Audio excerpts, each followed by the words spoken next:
Yeah, supposed to take this show in you. I think we're live. Are we live? I can't tell because the blue thing's in the way. Yeah, look, we're look at that, we're live. Ladies and gentlemen, welcome to the Awesome Crew Show for the first Awesome Crew Show of July. Isn't that exciting? Shut up. I am moist with anticipation. My thighs are a quiver, sir. My thighs are a quiver. So Captain Osmo wasn't here. Our rich and varied attempts to get a hold of him were all for naught, and so instead we thought we'd do the Awesome No Show, because that's what he is. He's the Awesome No Show, and we thought we'd bring in some wonderful, special, extra special guests to take his place. And not one person can replace Captain Osmo on the Awesome Crew Show. It's got to be three. It's got to be Bart Verveen, Ben Croden, and Steve McDonough. All good friends from Not America. With his McDonough with his fucking elephant hunting cap. That's fantastic. I don't know where you'd find something like that. Dear me. Well, it's a pet helmet. It's in a jungle. So yeah, I'm just going. Today we're doing kind of an open mic situation because our structure got blown to shit. So I'm going to drop the join link in the chat, and you can join us if you like. We're still going to do the Marijuana Minute. We're still going to do Cunt of the Week because we know you guys have to know who the Cunt of the Week is, and we know you want to hear Bob's thoughts on the current situation with the marijuana laws in this country. So feel free and have at it. I'm sure did everyone catch? I know people don't like to talk about this crap, but I just wanted to go over the minutes of the G-Man Epicurus, a Greek debate last night. I missed it. I've got it on my watch later. Yeah, go through it. I mean, I'd love to. Yeah, I can imagine actually it was really well. Went really well, and you know both sides are very agreeable, and nothing untoward happened whatsoever. Well, that's the interesting thing about it is that guys like G-Man, he was so chilled out during the debate. He was almost articulate. Like I almost understood everything that he said. Almost like fucking right on the line. But he, I can't. I'd have to re-watch the debate a couple of times to get a big picture of where both these guys are coming from. But the after show, of course, G-Man just went back into high flying form and turned into the clusterfuck that we all know him, love him to be. The short version is he insinuated, and I don't know that he flat out said it, but he insinuated that gay people shouldn't have the right to vote. Hello. Which is a wonderful thing to get caught saying on the internet. Yeah, Speaking of which, did anyone else catch this? He misspoke. He didn't mean to say that. Did he misspeak, or did he reveal a deep-seated bigotry that lives inside of him? No, I'm fairly sure he misspoke. It was just something that he exclaimed while trying to exclaim something else. It was a slip of the tongue, which probably could be the cause as to why he hates gay people so much. Yeah, I think the word went downhill badly when we gave ladies the vote. I think only proper people should have the vote. Quite right. Only people should have the right to vote, not women. Yes. Not women. Not the gays. Or for that matter, they're all Welsh.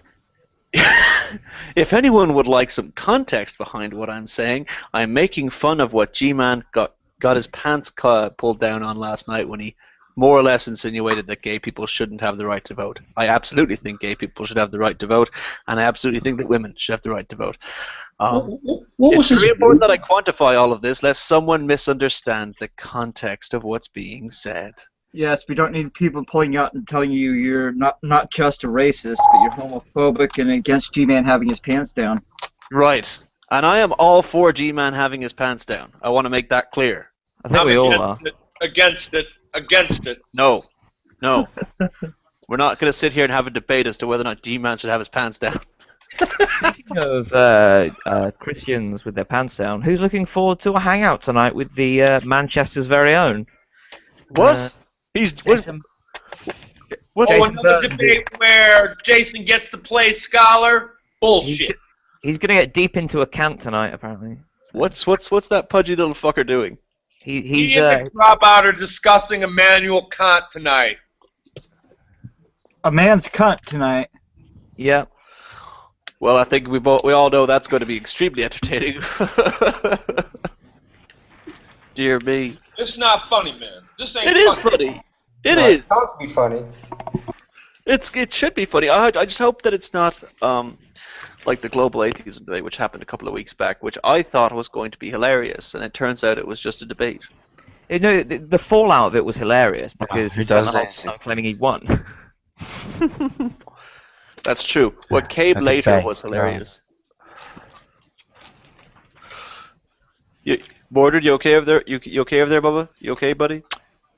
Check 1 2. Check 1 2. Yeah, we're alright. Yeah, we are copying you loud and clear. Working okay. Mordred, are you in Oz right now? That is correct. Ah, I see. Do you have the tennis on by any chance? Oh, I've had the tennis on lately, Yeah. but is Nick playing tonight? Is Nick playing now? Fucking playing right now, yeah. Holy shit! Don't make now. I'm one not down going to. against Ranich. He's 2-1 Sorry, down. I've just totally fucking hijacked this hangout to. You have. Sorry. You got me anyway. on sport. You got me on sport. You Yeah. have. Anyway. Yeah. Fuck off. Anyway. That wasn't a euphemism. I wish. I'm kidding. I need weed. Bloody hell. Don't use the fact that you're good looking to try and just hijack the hangout, Bren. I mean, really. I'm sorry. Yeah. Talk about a compliment sandwich there. Yeah, the compliment sandwich. You're hijacking the hangout, but you're kind of cute. You're a good looking guy. I'm not gay, but I'd do it. Dear me. James Mansfield, Jamp Jim, who I just dropped, has entered the hangout. Oh, God. for fuck's sake. Oh. Dear. What is wrong with you? I can't even begin to list all the things. I'm just glad you got my name wrong. Good. Yeah. You can't even fucking dock drop properly, you prick. I'm really bad at this. I'm really bad at being an internet troll. Oh dear, oh dear. Hey, look, everybody. Peter Stevens is here. Wait, what? Who the Shut fuck is up, that? Lenny.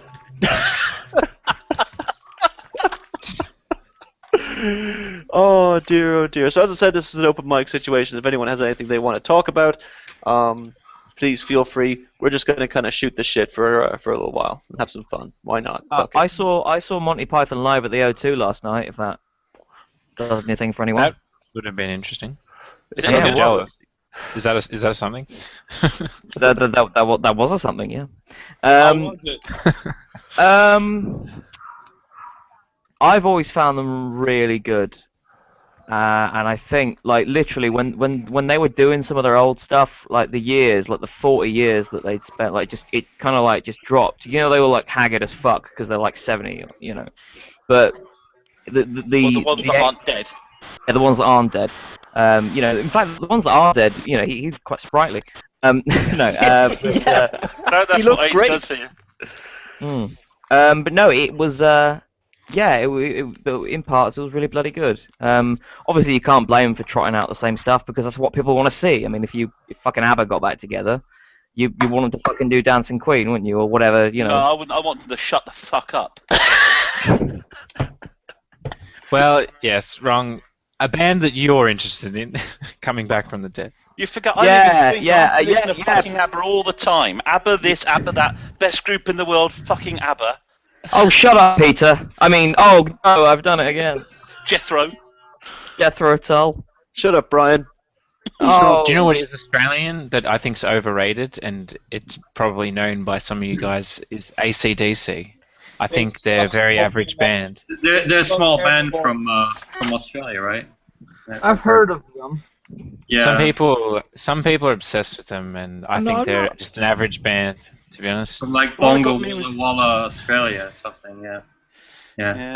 The one that got me was Rolf Harris. He was never any fucking good. Oh, mate, you got there before me, Jim. He's You got there gone. He's gone. Get rid of that animal. Anyway, He's big he's Jim. gonna go. He's getting convicted today, actually. He's got convicted.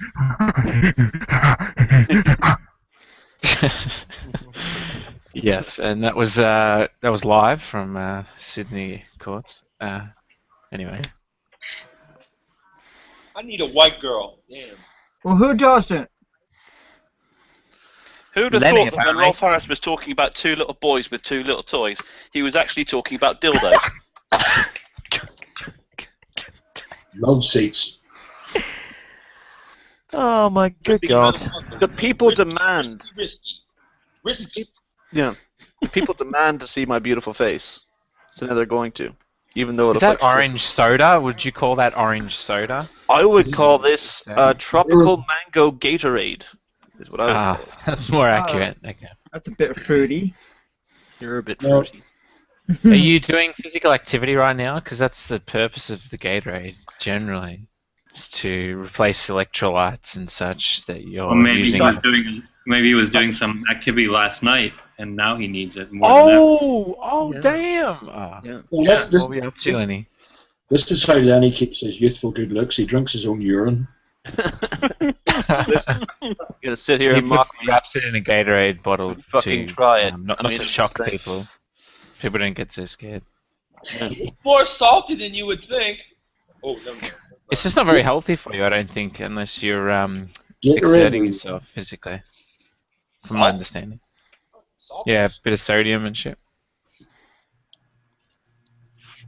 According to It Bear makes you Grylls, I've heard it makes you feel that you're not thirsty for longer, so you might not drink as much liquids in the next 24 hours than what you should, which is healthy. That's my understanding. Thanks, Dad. You understand? You understand? I live in Central Florida, right? I just don't find Gatorade to be well. You're not having it. Surely you're not having it like to enjoy it. Like I just don't feel like I never feel like a Gatorade. I like how I play basketball 2 games. I play 2 games of basketball a week, and I have a Gatorade usually. I like But, how the pros and cons of drinking your own urine is a high point of this hangout. Give it time. Give us time. Well, you brought up Rolf Harris. You brought up Rolf Harris. I don't even want to. I fucking didn't. He brought off Rolf Harris. Now there's a secret he's not been telling us about. I just wanted to. I'm getting messages from Facebook. First of all, this person who I'm referencing here says, "You pole smoking drunk." Just straight away, that's how he opens a conversation. A fair assessment. And pleased to meet you. Moving on, he goes on to mention that even average bands are great in the right context, right? Because we're all about context now. The Beatles weren't great, but America was ready for them. Yeah, I accept that. I would throw someone like Nirvana into that category. Many people say not technically the greatest band ever, but they were certainly popular for that period of time. I wasn't. I was just poking fun at AC/DC really, more than anything. Well, Don't AC/DC, take I me think, too is a seriously. classic band, but there's still some bands who are just like they They are. got such a dedicated following, very dedicated Daft following of Punk. fans. Very dedicated. Daft Punk is overrated. Daft There's Punk. a lot of It's not even just in music though. There's this whole phenomena of of things that become very, very cult and very, very have a massive following that are in reality quite shit. The Awesome Crew Show? Check them out.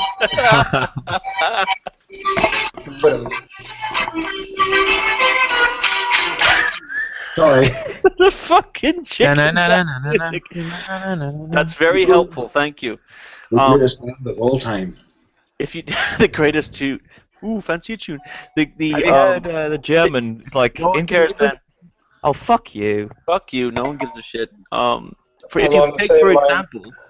example, in television, there's like people think Firefly's a good show when it's not. It's just popular. I love how you're Well. just dicking on that because Steve's not here. I Yeah. mean, I thought it was. I thought it was Peter- pretty good. I have to say, I thought it was pretty good. It wasn't amazing. Like We're not everybody- talking about that damn show again. We talked about it the other week. Or was that Why with would- no. was that other hangout we were in, Nathaniel? We can talk about whatever we want to talk about, Mordred, Dick. Oh, Well, Yeah, we you polar know- bears get new you slowly up there, you know. you Getting certainly back can. to Jason Burns, then. No. No. Okay, you made your point. Fireflies. Yes, go on. Firefly was an awful. It was. I mean, Firefly. it was just. It was the definition of bad. Like, I mean, it was poorly written. The characters weren't very well fleshed out. Plan 9 from Outer Space bad, or They just all not a good kind of like they production set out these pre-written roles for each of the characters and then didn't let them diverse from those roles at all. Now I get they only had one season to do it, but still though there was no development, there was no growth, there was no nothing. I mean it was barely a show. It was barely watchable. And but people are just like, oh my god, Firefly, I can't believe they cancelled that. And I'm like, no, I rather can believe they cancelled it. No one watched it until it was gone. Never was a real- saw it. I Never watched it. saw it. I missed an episode. It was I actually didn't watch it. But I watched it afterwards, and it was okay. I just didn't think it was worth all the hoopla. And the movie was all right too, but it wasn't amazing or anything. No. Yeah, it wasn't the groundbreaking sci-fi that everyone thought it was. Go on, Steve. I want to hear you. No, since we have a participant from the Antipodes, No, There it's was- the Podes. and Antipodes. No, the Podes. It's the Arctic Circle. Oh, right, okay. Antipodes can be any group of islands, you dumb. Never mind. Was Farscape? Farscape was Australian. I just finished watching it today for like the third time. The Yeah. whole series, I just finished it. Yeah. It is a very not the best science fiction in the world, but it certainly is up there. It was fucking brilliant. It was very creative. It did stuff that I'd never seen on TV before. It And was the most alien sci-fi show ever made, I think. And Oh, that's yeah. because the whole Jim Henson thing was involved. And I loved the fact that the aliens actually looked like aliens, like they actually looked alien, not like fucking Star Absolutely. Trek, where they just changed the human to whatever weird shit is on their nose and now it's an alien. Absolutely. I know, and I love the characters. No, I just got done watching it for the third time in, I guess, so many years, or maybe longer, maybe 5 years. But I was just thinking to myself, I forget each time just how fucking awesome it is, and the last few episodes and the Peacekeeper Wars really just bring it together. It's brilliant. What's the name of this show? Farscape? Farscape, yeah. Okay. I believe it was made by an Australian film company. I couldn't stand that too much. But I'm not interested in sci-fi too much, so I'm not going to get involved. Simply the We'll best just have to burn you at the stake, but later on. So, yeah. Basically, the I best, accept that. Pay-per-view event. Gosh, Steve. the best science fiction show that there's ever been on the small screen was Lex. Oh, absolutely brilliant show. I've seen the whole thing. I own the whole thing. Yeah. I have watched it. I have watched it high on drugs. I've watched it drunk. I've watched it sober, and it's still fucking weird. It still holds up. Yeah, I still think Farscape is better. It's got tits in it as well. What? Yeah. Lots of breasts. You've never seen it, man? You gotta watch. I have. If there's alien boobs in it, I'm Lenny's down. I mean, that's all you have to say. Oh, there's an entire planet of sex slaves. Yeah. Oh. And so Book a trip. It's what happens whenever you let Australians, Germans, and strangely Irish people, RTE2 were involved. Fuck off. At the same time we drink. Oh, Fucking man. RTE2 got in on that shit. Yep. They get in the second series when they changed the lead character, who is a trans mutant cross between an Arcturian love slave, lady prostitute, and a battle worm. Yeah. Okay. Why not? Oh, that makes Yeah, but- sense. I know. Lex is really weird, and it's worth watching, but I still prefer Farscape way, Yes. far more. Well, I just people thought wanna I'd talk point about, out like, fucking- you just on thought our you'd put your Facebook- mouth. on the Facebook group, Fiona is actually she's got something to give away, guys. You might want to check it out. I've She been waiting says so it's free to long good to get home. that. She says it's free to good home. Oh, yes. This could be golden opportunity for someone here. Oh. I was actually going to mention something that Nate, Mr. Franklin, had. Has anyone discovered what it is that she has to offer? Oh, I can see. I can't see which group is it. 12 tons of horse poop, apparently, she has, and Mouty is hoping that she can ship it to America. Very good for Why don't Roses. she ship it to Congress or something? Roses and potatoes. Very good for it. The what I hear people, sorry, just to change the subject back. Oh my God, it's fucking raining. My word. When you talk about stuff like Battlestar Galactica, Yeah. which ran for a lot of seasons, even the most recent version of it. Again, like there's another show where I just look at it and I'm like, I don't get it. I don't get why people love this crap. I absolutely love Battlestar Galactica. Well, the original 80s one was pretty good. I grew up on the original one. See, I was a child of the 70s, so I didn't even watch Battlestar Galactica, the new one, until years after. And because I didn't want to, I sort of really resisted that. But I got so into it. It is a brilliant show. It is a brilliant concept, except for the Mormon crap, which I can ignore. You know, it's cool. There you go. Sorry, Owen.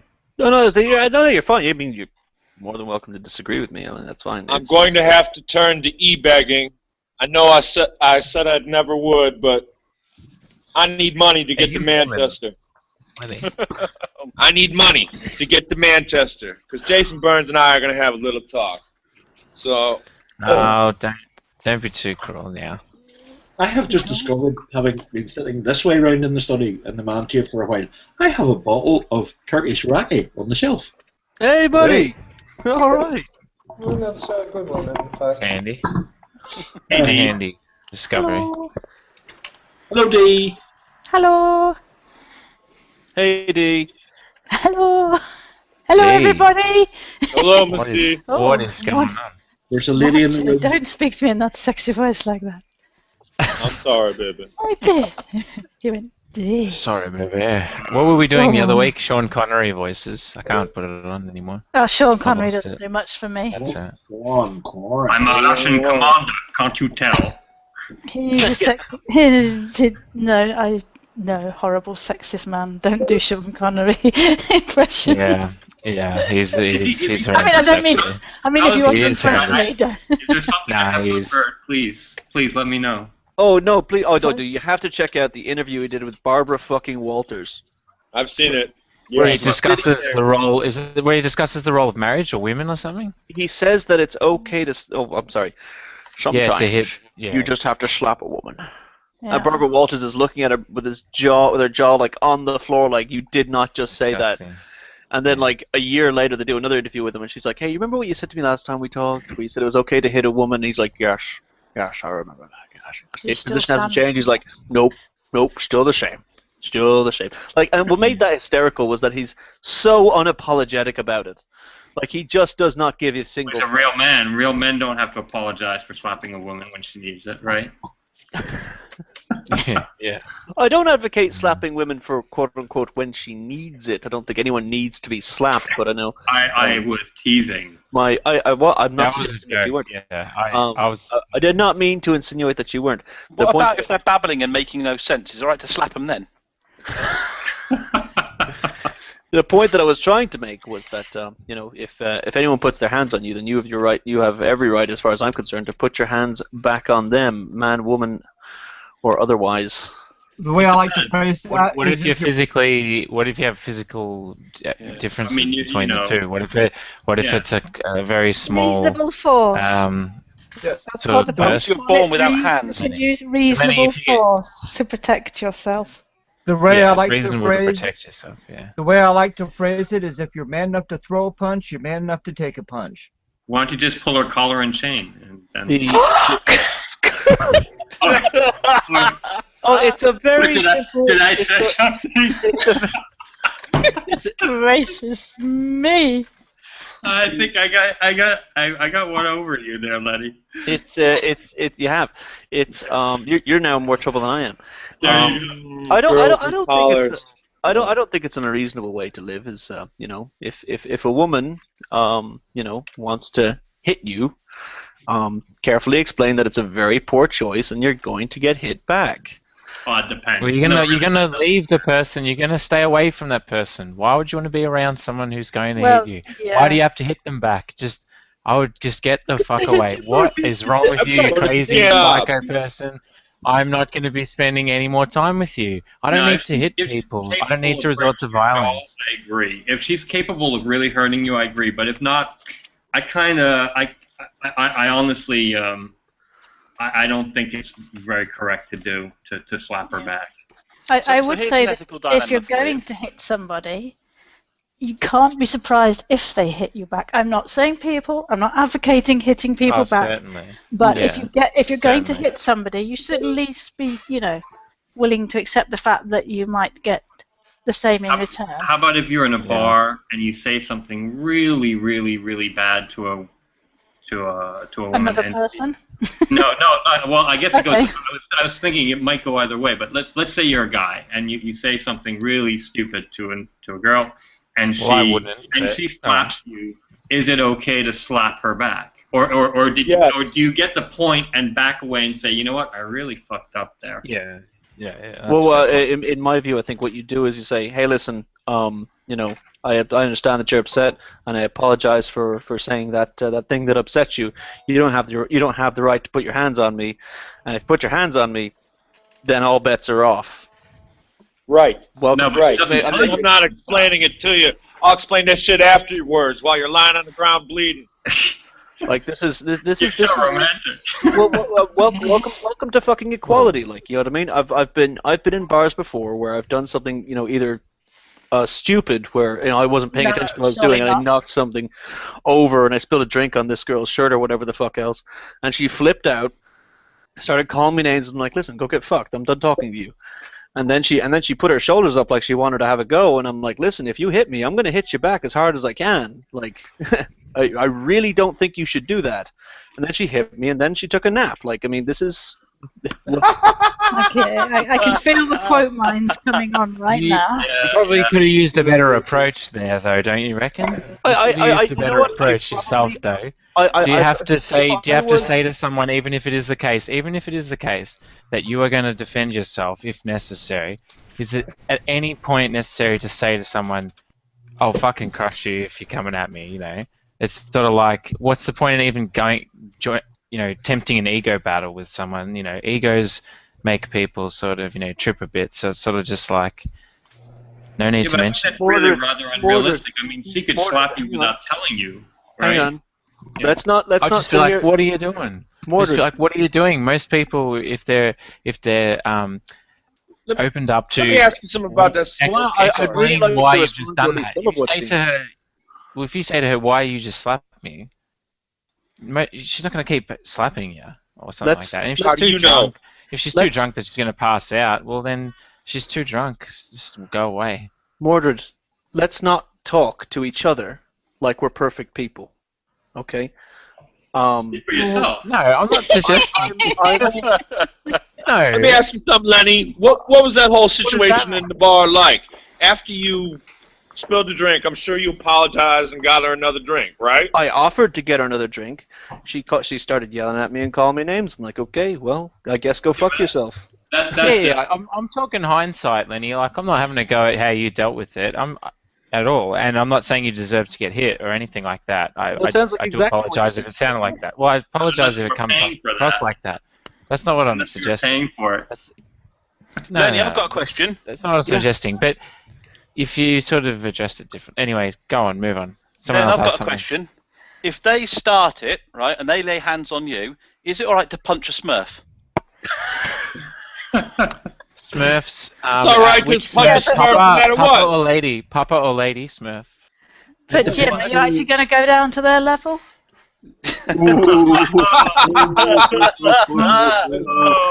one. Again, hang on. I just want to make it clear that old Lenny does not advocate violence towards anyone ever. It is never, almost never, the right course of action. But I don't think my shut up. My big thing is you get as good as you give to me. If you want to put your hands on me, that's fine. That's your mistake, because I'm fully happy and prepared, man or woman. If you put your hands on me, then I'm coming right back, and that's just because I sincerely disagree with anyone touching me in a way that I don't appreciate ever. That's right. That's right. And if any woman wants to cry foul about, oh my God, a man just hit me, well, you just hit a man first, honey. And I'm sorry. But the ultimate goal should be to prevent the action from occurring. Sorry that I'm stronger than you, and I'm sorry that I'm stronger than you. But that's not fair. From occurring, though. The ultimate goal should be to stop the action from occurring, and you shouldn't be inflicting, too much collateral damage here. Hindsight is 20/20 vision. People shouldn't be trying to hurt me. Well, maybe you shouldn't be wearing such a short dress.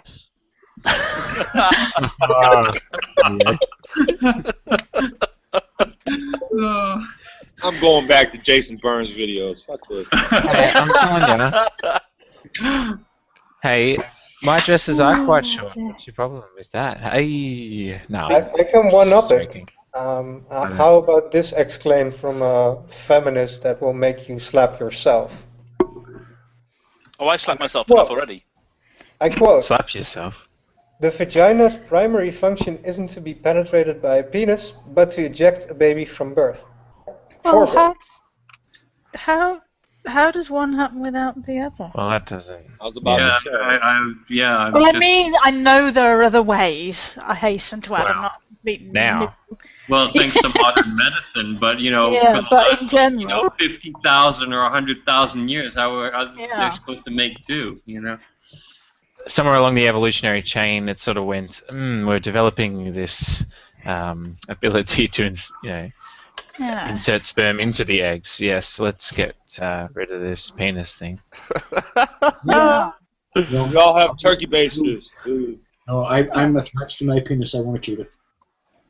I'm not advocating this, don't worry. Okay. I'm far more interested in penises and a penis. I suppose I mean a specific penis. There's a window into Dee's life. Just realised how that came out. I am more interested in my husband's penis entering my vagina than I am in giving birth. Well, yeah. Although they feel about the same, don't they, Dee? Oh God, no. If my husband was that big, he wouldn't be my husband. Just baby's head. Gonna have... No. I'll get away. It's not you, it's me. It's not you, it's me. I'm sorry, but yeah, gonna have to move on elsewhere here. Yeah. We saved this conversation for the Queen. Damn. Yeah, I don't want stitches every time I have sex. Thank you very much. Sorry, was that a bit graphic? It'd be like a scorecard. You could show it off. Oh God. 180 now. Nasty, you a nasty motherfucker, Jim. Jesus Christ. I think this only goes further to prove my point that atheists have no morality, because... if we did, we would be talking about Dee's vagina. I didn't know anyone was, apart from me, I didn't know anyone was specifically talking about my... Once again, comments from Facebook. Good. I have sex, but hang on, Ben. I may be an atheist, but I'm having sex with one man in a marriage that we're married to each other. I hasten to add, so it's not a proper marriage because it hasn't been blessed by God. And you're not a real Christian. I admit that I am not a real Christian. I'm an atheist and I've got morals and I keep them in this box with the Titanic on it. Made in Northern Ireland. Why the English thought it was okay to take a boat built in Ireland and fill it with English people, then it wasn't going to sink.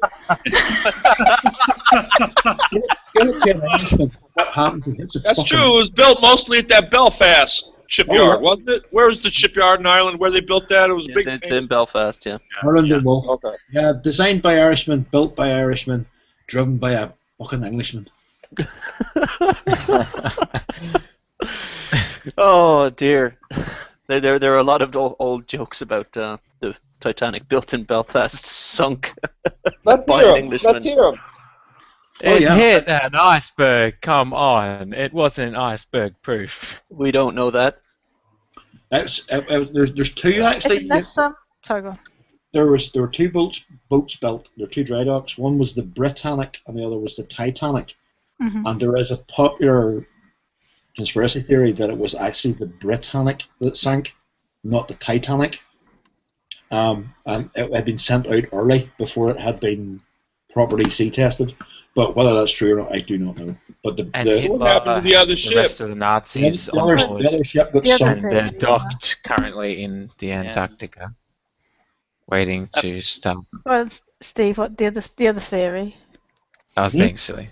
Oh, sorry, I thought Steve was going to come up with two theories. No. Because the other theory is that the company wanted them to sort of radio to the ship and said, "Get there faster. We want to break a world record," and they over-thingied the engine. I'm very technical, you see.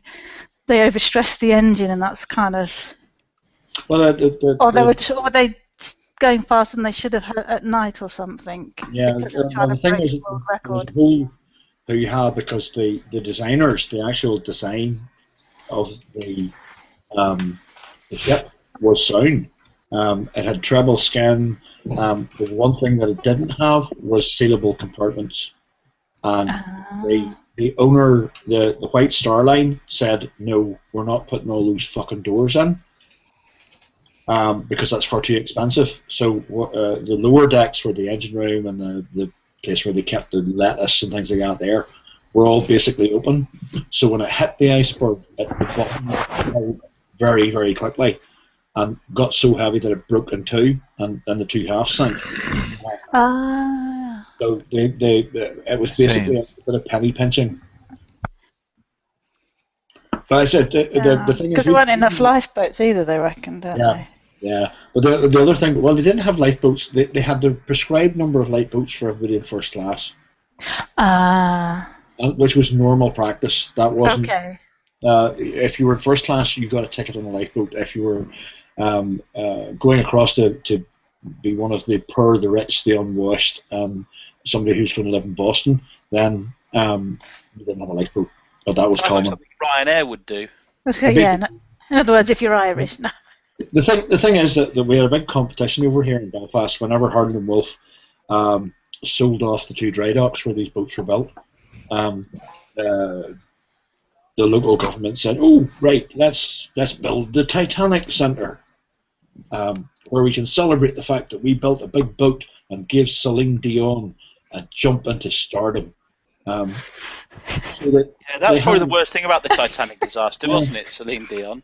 Oddly enough, the last time I took a ferry to Ireland, guess which tune they played during the trip? Yeah. I kid you not, that is true. I fucking hate that song so fucking much. But the other thing was they had a competition that lots of architects came in and did the thing and presented and that there. What did they choose? A centre that looks like the fucking iceberg. Oh, you're kidding.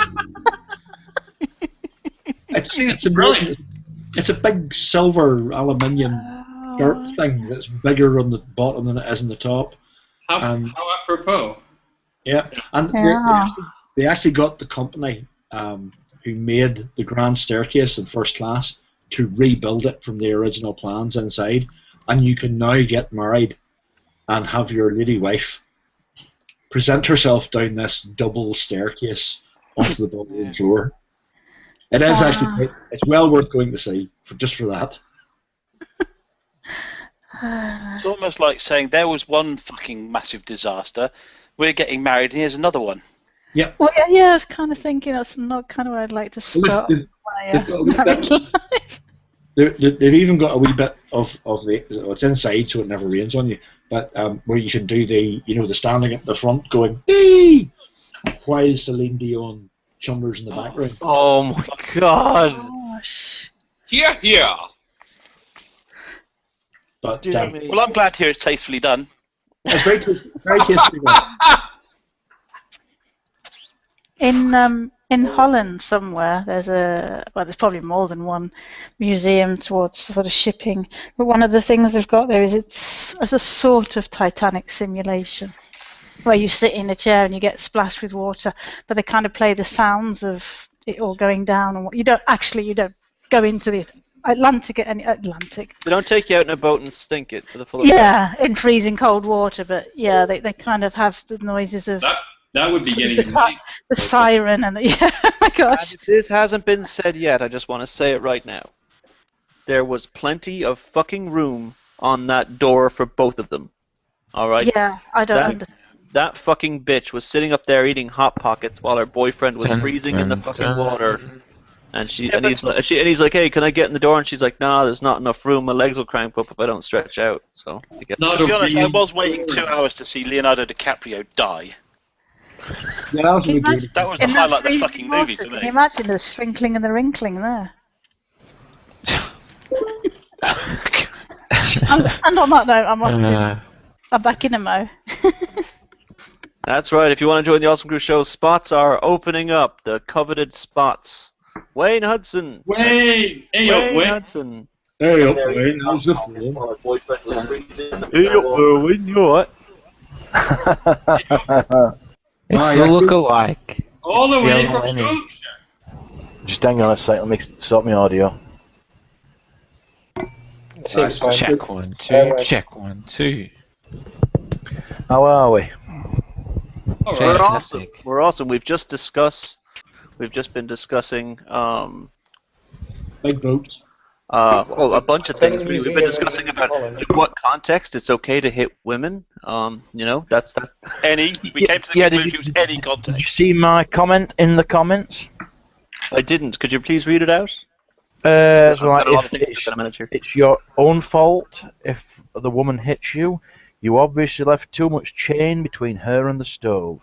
He's almost one-upping me there. He's almost one-upping me. I think, though, the caller comment really did, I don't know. You guys decide. I do not advocate belting women, though. Or collaring and chaining. You don't have to use a belt, Wayne. You could use a short stick. Yeah, belts are good, though. Belts have got a good lash to them. The only thing that I've really tried to articulate is that, I have the right to protect myself. If you are stupid enough to breach that boundary, right, then there are consequences for that, and I don't give a shit what gender you are. We're delving on two different topics, but of course you can defend yourself in any situation. In certain parts of Donegal, it's called foreplay.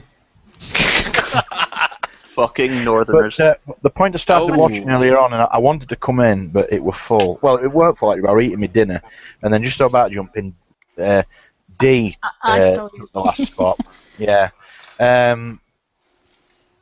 But you're on about stuff that's popular but shit. Yes. And I wanted to say Coldplay. No, you bastard. Yeah, I did kind of have to. But they have a couple okay tracks. I think. Have you heard that latest monstrosity they've done? Probably not good. That's kind of like something that I really don't. Gwyneth Paltrow. Something I really don't like. There's a couple that I quite good. Channel Avicii, in that it's like just like a normal song, and then it's got this like fake trancey bit. What's just every fucking pop song seems to have in it at the minute. Yeah. Just to get down with the kids. Like Calvin Harris and Avicii. Well, I mean, I have no idea who you're talking. Yeah, you have to take a bit of try to define like what it is that's actually like, what there has to be like a rigid definition almost, in my opinion, for what is good music. What does good music sound like? What does good television look like? Like, you know what I mean? What is good writing in television? But you have to differentiate between what's good and what you like. Yeah, absolutely. You have to then say, okay, you like this, but it's bad, and it's okay to like bad things, I guess. But that doesn't mean it's any good. Oh, right. Let me qualify. There are 4 basic criteria, right? There's stuff that's good that you think, the stuff that's good that you like. Mm-hmm. There's stuff that's bad that you think is shit, right? There is stuff that's good that you don't like, that you recognise as being objectively, in the common sense, that you would say is objectively good, but you think subjectively poor. Mm-hmm. And then there's the last category, which is stuff that you know is bad, but you can't help liking it. That's your typical guilty pleasure. There's another one, Wayne, as well. You've got Coldplay right at the bottom. Then you've got Coldplay and Oasis. And then there's Coldplay. Yeah, Oasis, people loved Oasis. I never got it. I fucking despised them from the moment I saw them. The essence of Jason Bourne. I think you need to consider, though, other things that can change. Other things that can change your idea, or like you might think that you can't live without, I don't know, riding a motorbike or bungee jumping or something like that. Maybe not air. I think you need that.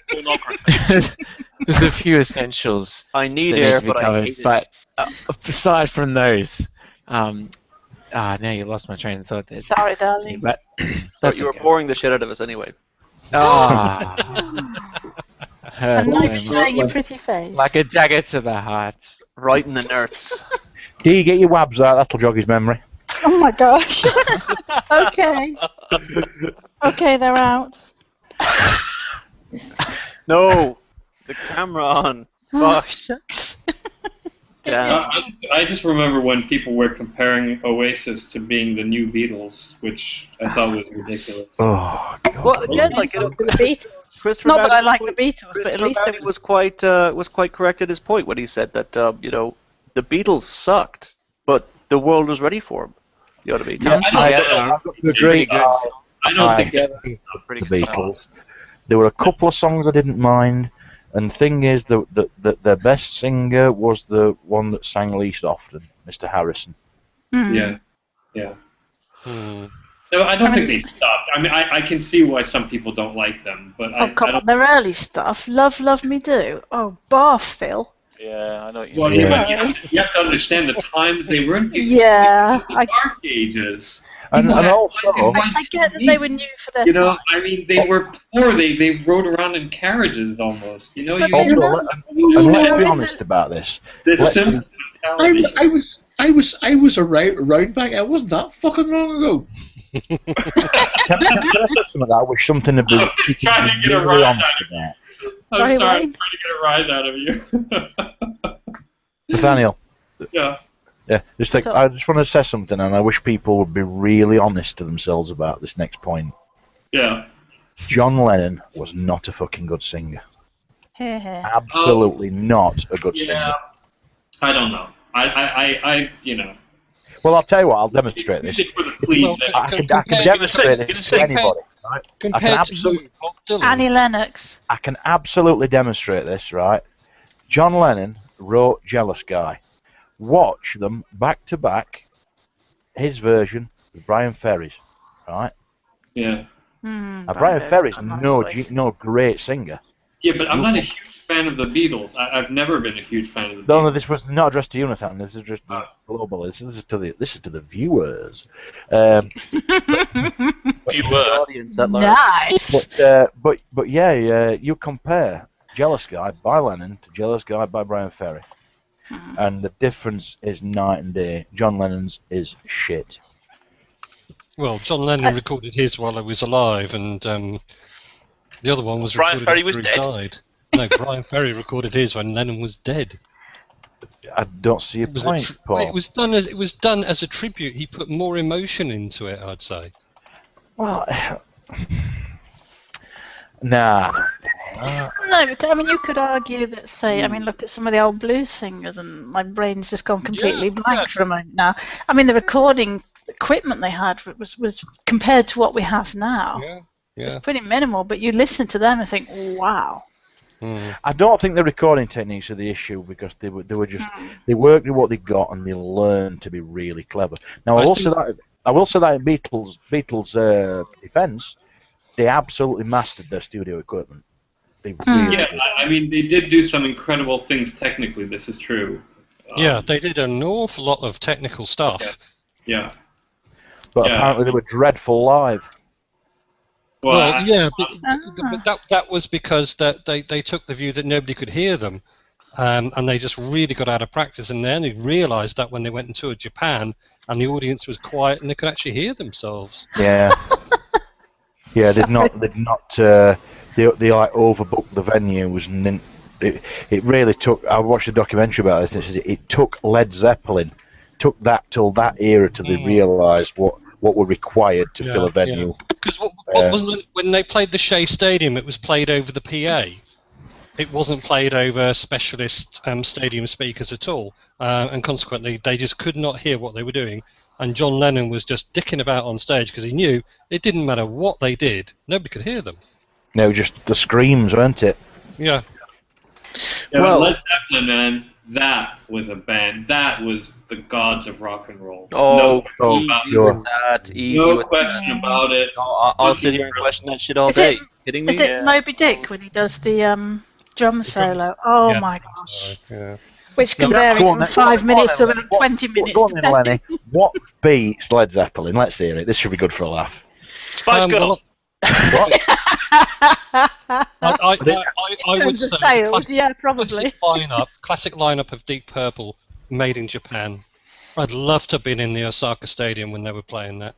That's a kind of what I'm talking about is when you take a look at what actually great music sounds like, there has to be something that makes it just sort of creatively special, right? Something in the story or something in what was going on that makes it creatively awesome. If you take a look at bands, like the Violent Femmes, for example, right? We're talking about the Violent Femmes. Never heard of them. Oh my God! Get a life. I've heard of them, but they don't compare to Led Zeppelin. Hang on. What we're talking about is three assholes, right? Who had no money at all, no talent. Are you shitting me? The bass player is one of the best bass players you've ever heard, son.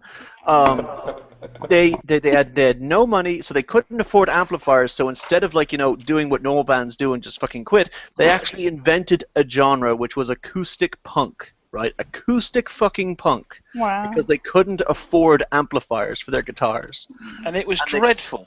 It sounds it. Are you shitting me? Oh, dude, this is happening right now. I sorry, I have to correct some people live on the internet. I'm getting airlocked now. Live on the internet. Wrong on the internet? Is that what it So is? the other thing is, I mean, like I know some people, but it doesn't seem to be quite how it used to be back in my day. It used to be like, oh, either you're a mod or a rocker. It's like you're not allowed to like to. Apparently, this is quite English. I don't know if it's American as well. The rest of Europe apparently never had this. I've never had the problem either. But the thing is, to me, what music I'm going to put on will depend on what mood I'm in. For example, if I'm doing boring housework, I'm going to put dance music on or some Arabic belly dancing music on. Oh, if really? I'm reading, if I'm reading. No, wait! Don't move on. Don't move on. Linger on that. Slap your wabs on that. If I'm reading a book, I'm likely to. Why'd you languish there for a little while? Okay. Other times, a lot depends on, because I'm quite lyric-based person myself a lot of the time. But other times I just want the beat. A lot of music I'll have will be stuff like Joan Armatrading, artists like that. A lot of, not always female artists, but where the singer is the main artist and it's all about the lyrics.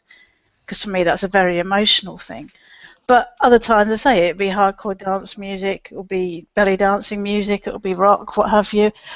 I think, but I also, and I wish I could remember, I was watching some news programs some years ago, and I just caught the tail end of this, like a little news clip, and they were talking about how they'd done some research. And it's not like, it's to do with the way your heart beats as to what kind of music you like, but I can't quite remember the details of it. It's not how fast your heart beats, because obviously your heartbeat varies, but it's to do with the rhythm of your heartbeat. Affects the kind of music you like. So if you've got a rhythmic heartbeat, then you need something very placid. Well, I do a hell of a lot of classical music. I love classical music above anything else, with the exception of certain bands like Led Zeppelin. Okay, that's what I. That's classic, not classical, by the sound of it. Classical, I listen to. I would defy anybody to listen to the album Led Zeppelin 2. Yeah. All the way through, and to come back to me and say that isn't one of the greatest albums of all time. Yeah, it was good. I grew up on Led Zeppelin in the 70s, and I saw them at Nebworth in '79. Oh, that's a brilliant show. They were tired. They were really, really tired. I don't doubt that, but I've heard the same thing, Paul. But what I'm saying is back in 1970. They were also so far up their own arseholes that they had to stick their toothbrushes through their ring piece to get them clean. Doesn't change the fact whether they were good musicians or not, though. No, it does. I saw Tom Petty. I saw Tom Petty live like 5 years ago, Did and I he break swear your to God, heart? dude, he was basically wheeled out on a trolley and dumped on Yeah. stage.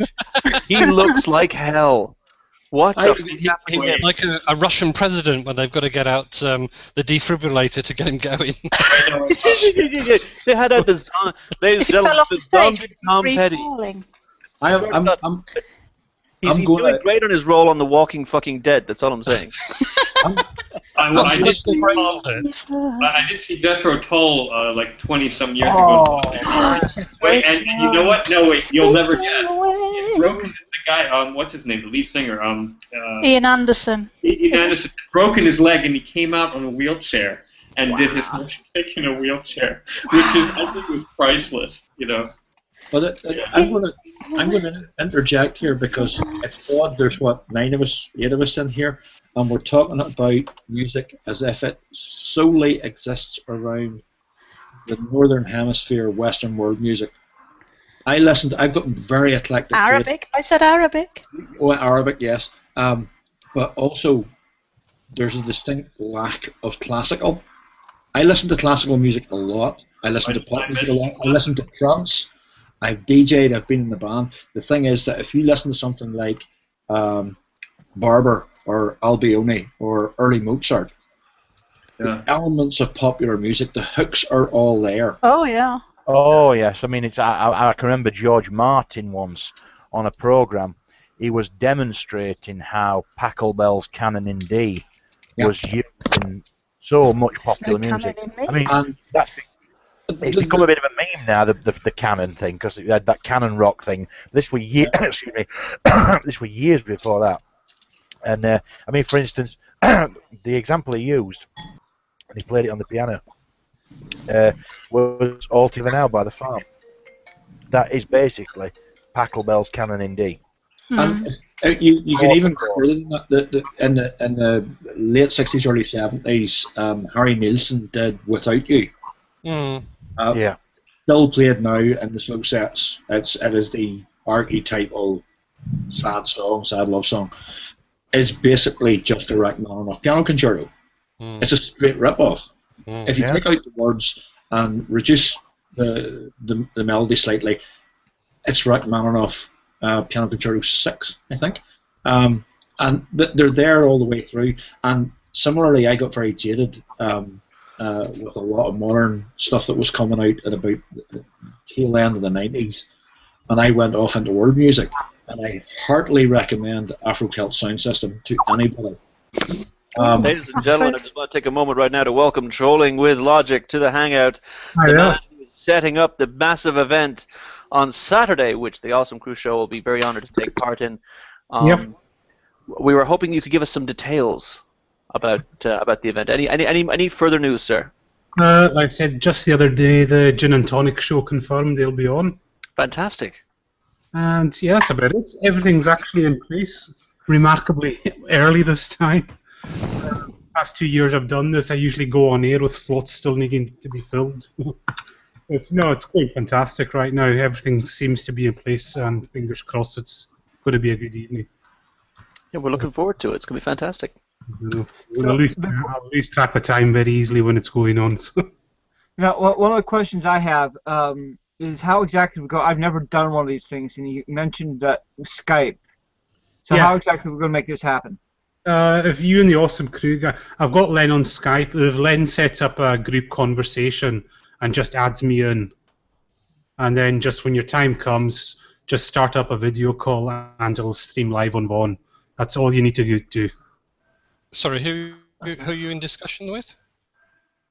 The rest of the boys, the Awesome Crew Show, we're figuring out how we're going to get in on the show.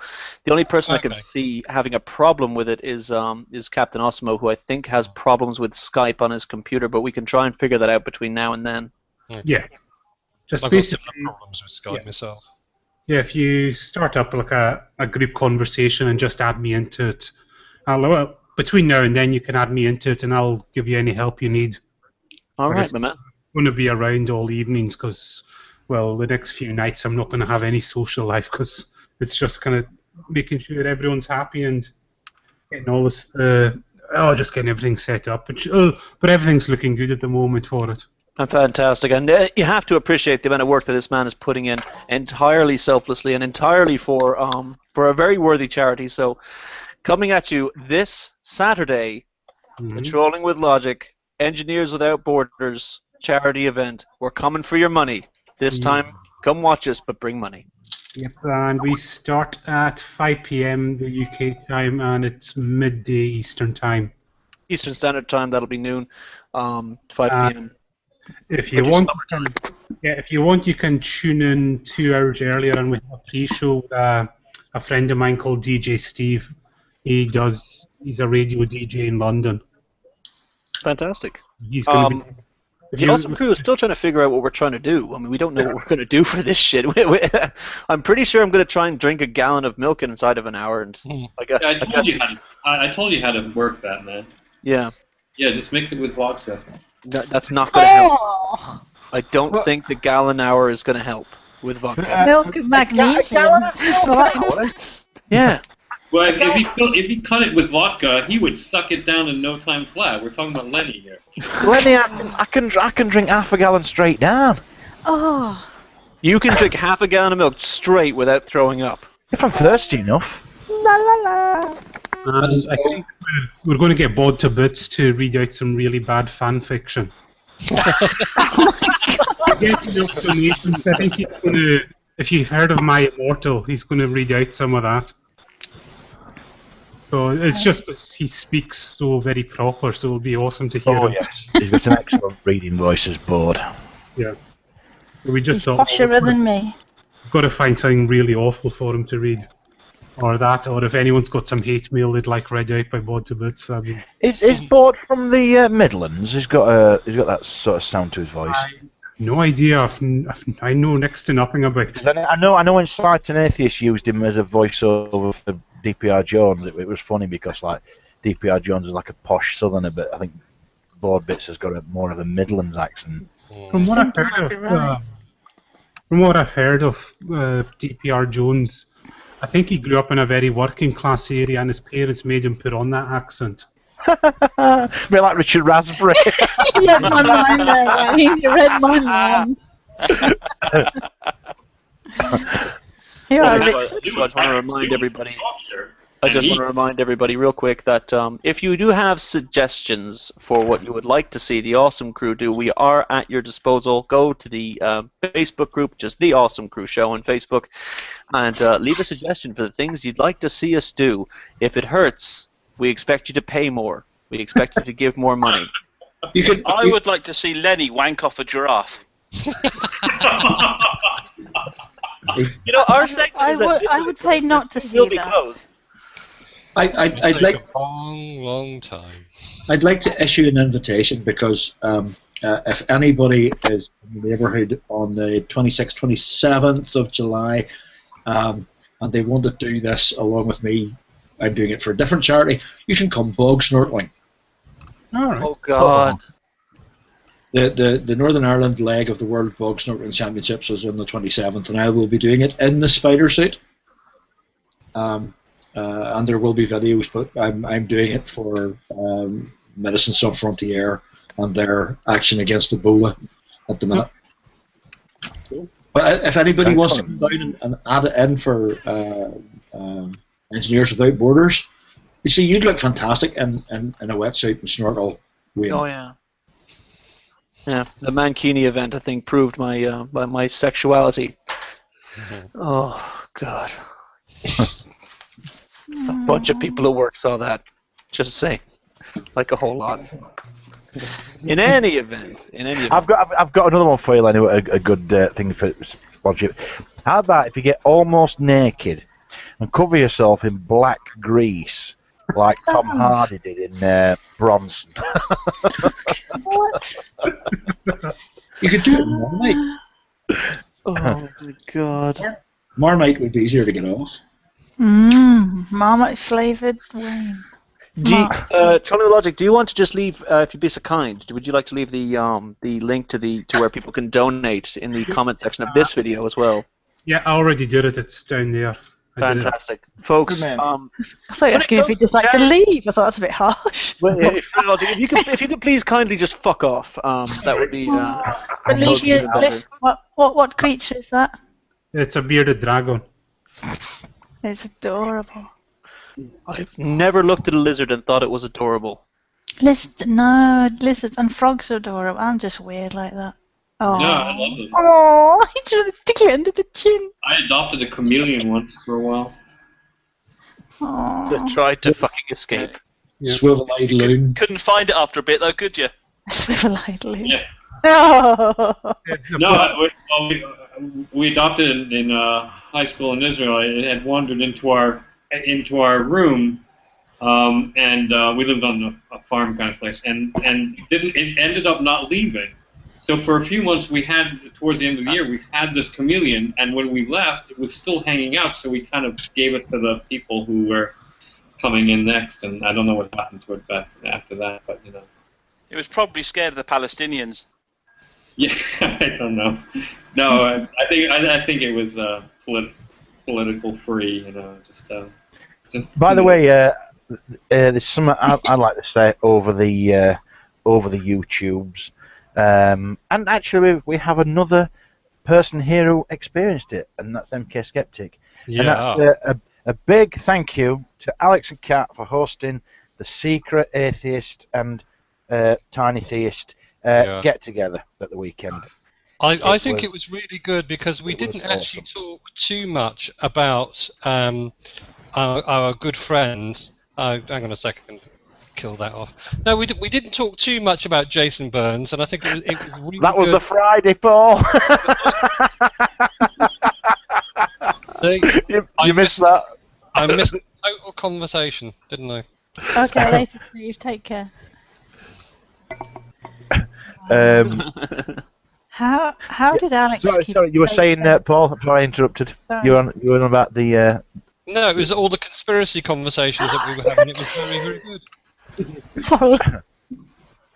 Sorry, I'm being distracted and it by was shiny just things. awesome to meet people, and everybody said the same thing. It was really, really freaky for like the first 10 minutes that everybody turned up and that, and then it was just completely natural. Yeah.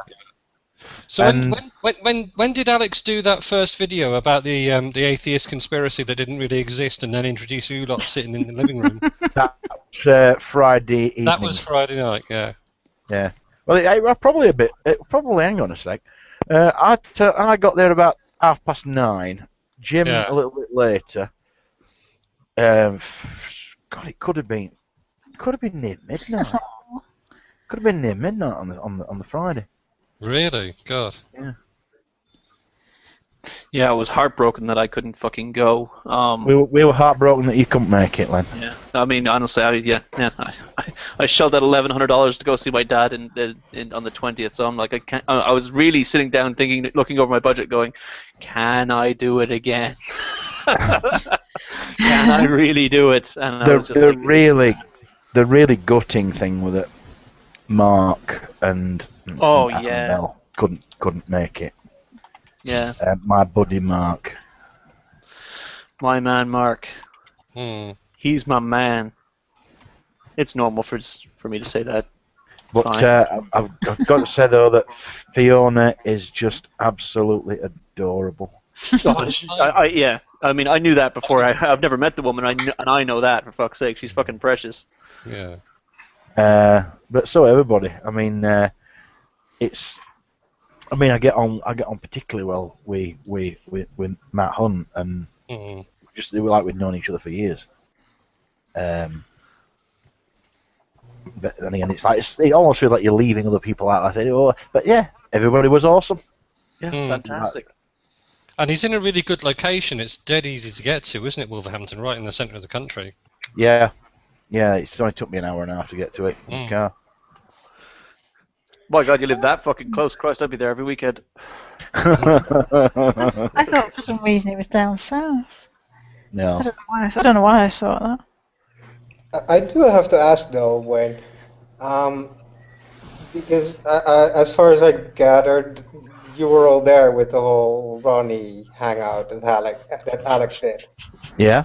why didn't one of you step in and explain that Ronnie refuted his own argument like half a dozen times? Well, the thing is, me in the room while that hangout was going on, because we were thinking, oh, Alex gone, and I went upstairs, but I stepped in the room after the hangout, and while we were talking to Ronnie, and Cliff Jumper was at one in the room, sat on a computer chair.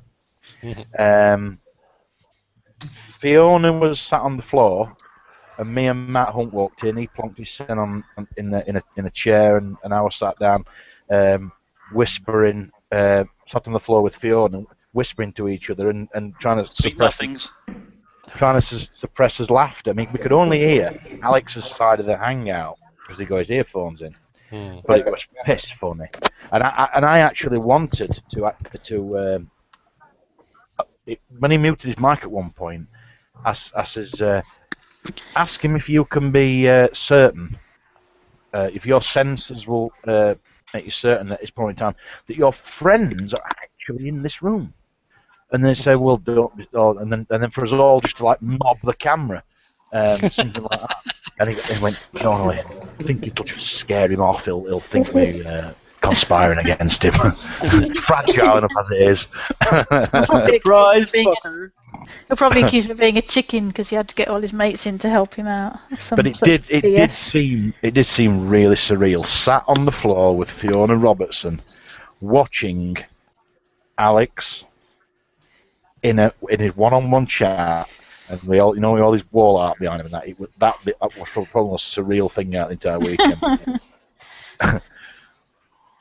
You guys should have made up like atheist group conspiracy cards or something, and carried them around your wallet. That would have been classic, you know. For the next one, everybody gets a free atheist conspiracy card. But the thing is, the owner is not an atheist. I know. But also, that's the conspiracy. Also, we saw from that argument that all atheists are in fact solipsists. So we obviously don't think anyone else exists. So why would the people watching that conversation cannot imagine the face palms that were going on in the room. I mean, every time, because the angle out that part of Alex's desk were in the way of my line of sight to Cliff Jumper at the end of the room, and every time Alex responded something particularly idiotic from Ronnie, Cliff Jumper would be like craning his neck to look round the edge of the desk to see mine and Fiona's reactions. Meanwhile, Matt Hunt was sat there in the chair just playing with his phone. Probably the best. But honestly, it was funny. Oh, I'm sure it was amazing. Yeah. And Cliff Jumper's in the corner going, "That's 10 times he's muted him. 10 times." And he's counted 20 times he's been muted. Wow. Oh, no. It was fucking embarrassing. Lunatics. Yeah, it was. Oh, is he? Look. Mm-hmm. Hey, Mark. But the question is, which one of us atheists actually exist, and the rest of us exist in their mind? Which one of us is real? Well, do you know what I should have said? I don't want to speak for Alex, but the best thing that he could have done is just said, "Oh, stick your fucking solipses up your ass." Now, the real thing, of course, is that the problem of other minds and solipsism may have some points they share, but what Ronnie was getting at made little to no sense because he kept confusing metaphysical solipsism and epistemological solipsism and methodological solipsism. Oh my gosh. Really annoying. Yeah, I always get those mixed up. I didn't even know there was more than one. I just don't understand how it gets to atheist equals solipsist. Yeah,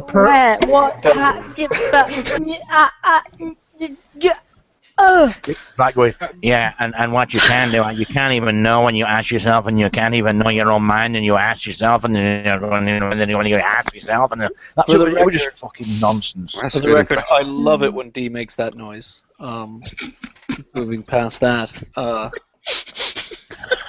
Which noise is that? Yeah, D, which noise? Okay, let me think if Ronnie's talking absolute crap. That sounds really special, D. Can you just do that again, D? Like 3 or 4 times in a row. Too late, I've already come. Or as Matthew Bell would say, I have come. Oh my God. That's good. There goes my sex life for the weekend. You Which is are just not as a well. virgin on your wedding day. I wasn't a virgin on my wedding day, and I wasn't a virgin on the day after neither. Oh yeah, girl. Bless you. Oh, boy. I tell you what, I never I understood haven't been a virgin ever since I had sexual intercourse. Have you seen The that first post on time. Google Plus from that theist? I think it must be some sort of theist. It was it's a picture of a pregnancy test, and it's saying, Oh yeah. yeah, like saying, well, Yeah. we've never had sex. She fucking knows. Well, no, he says he sort of seems to think that because it says it's a negative pregnancy test, that means that she's still a virgin. That's sort of the way he's taking it, isn't it? Yeah, I was. hang on. I looked So at it it's and not I a thought, positive. So it's not a positive pregnancy test. don't you get a red plus? No, for I not think that I've never- I think it's negative, and he's like, well, thank God for that. She's still a virgin. That's what. Yeah, I was a bit pucked. Oh, I read it. I read the post differently. I thought it I was think saying some other people left comments that were sort of saying I didn't- congratulations and that, because I I looked think- at it and I thought, don't you get a red plus if you are pregnant? Yeah, I think that's the joke, is that he's obviously found that his wife has done, or girlfriend has done a pregnancy test and it's negative, and he therefore says, oh, you know, she's still a virgin. That's great. Oh, See, so I thought, negative I thought it pregnancy was positive because I was under the impression that on a pregnancy test, if you got the 2 horizontal lines across the section, that meant it was positive. I thought it was a red plus sign. I Traditionally, don't it's know, always but been. if that's The correct, one I'm aware of is it's like 2 purple lines that go across the inspection area. I've no idea. I've never. I thought if it turns blue, it's pregnant. Yeah, I it's a don't know. cross, isn't it? It's I like thought it was a cross. Yeah. All I can say is that if a negative pregnancy test means you're a virgin, then yes, I have been a virgin. Many occasions. I was really pleased when my former girlfriend had her test and it was positive. HIV No, positive. hang on a minute. No, because the caption says she's just like Mary, meaning she's conceived without having sex. Oh, right. Yeah. So yeah. Either way, he's still a twat. Oh, utter fucking cock. Or not. Certainly. She hasn't seen one, by so he thinks. Well, look, she has seen one, but not his. Milkman. What's Lenny been up to recently? What have I been doing? Oh, what haven't I been doing? I've been doing this, I've been doing that, I've been doing things. I haven't been doing much. Been working and, trying not to engage with people on the internet. I'm a racist, so there's that. Oh, yeah, well, that's You're a sexist. And now I'm a sexist. I'm a woman-beating sexist, You're which I'm a sure is woman-beating quote mine Can I out just to ask a fuck. question there, Lenny? Because I missed the thing with Mouty. Like. Oh, do watch it. It's fantastic. I'm busy. Well, don't it's have brilliant. a lot of time to catch him on his hangouts. Why are you particularly a racist? Can you just The comments section. You've got to read the comments section afterwards, because there's 2 of them that have been crying about it for nearly 2 weeks now. I mean, because I know about the Alexander thing, Alexander Carson. But why is Lenator a racist? Okay. Because he hates foreign people. No, I don't hate foreign people. I hate the French. That's No, no. xenophobia. He's that as well. The reason why old Lenny is a racist is to my understanding as follows. On the Naked After Show 2 weeks ago now, I opened up a conversation in a way that was kind of not very well context, because I had kind of thought that everyone in the hangout would understand what I was saying. I said, G-Man is a house nigger. That was a specific reference to the event where Carson called G-Man a house nigger Yeah. Yeah, but you said it in such a way it was sort of 5-10 minutes in, and you went, so then, G-Man's, you know. Yeah, I said, so, G-Man's a house nigger then. And I was just kind of opening up that for conversation. That was kind of contextless. And then people started saying, well, like, and then I got into this conversation where I was saying that the term house nigger in and of itself is not racially charged. Was this the one where that Callants guy was whinging? That's it. You got it, buddy. Whinging is putting it mildly. He came in with White Knight, Grey Knight, rather than Right, okay, yeah. Well, White Knight's about right. He came in with him, and they both had a bit of a wail and a cry and a scream. Oh yeah, because I remember I was trolling that Callants from the YouTube comments. That was it were going on. Fairness, I think in all fairness, though, I think Grey Knight was in there first because we were talking about some other stuff, like, you know, what the best way to clean pipe out of your weed was. And then, like, you know, I opened up that for conversation. Then Callants comes in, right? And from my perspective, and I don't think this is one I have alone, is that the guy came in with a bit of a chip on his shoulder, and started trying to pick a fight. And, Lenny, if I may interrupt, he didn't have a chip on his shoulder. He had a fucking 4-stone bag of King Edwards on each fucking shoulder. Bag of King Edwards. So that whole thing, you guys were there for that, and you can go back and watch the after show from 2 weeks ago. Just go on the Awesome Crew Show channel. Please like and subscribe and check out that hangout. But not last week, the following week, which was last week, Christopher Mowdy and I were invited to go on Grey Knight's show. And me. And you were invited as well. I tried to get as many people as I could together, but we're invited to go on Grey Knight's show to explain ourselves to him and his friends. The whole thing was in my view a harangue. It was an attempt to sort of hang myself and Chris by our balls, and I have to say I've never seen an attempt at that go so utterly poorly. It was comedy from start to finish. Like, they would ask a question, completely misunderstand the answer, and then when Chris and I could not possibly be more clear, they would just change it to something else, just some other gripe that they had with us. Have you got the link for that one there, Len?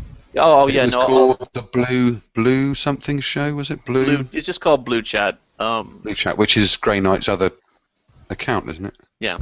Now, as a result of that, and this has been confirmed by a number of people, especially in Skype back channels, Grey Knight has in comment sections and insinuated, didn't flat out say it on the show, but he insinuated on the show that I am a racist because I hold the position that the term house nigger or nigger in general is not racially charged, or at least it doesn't have to be.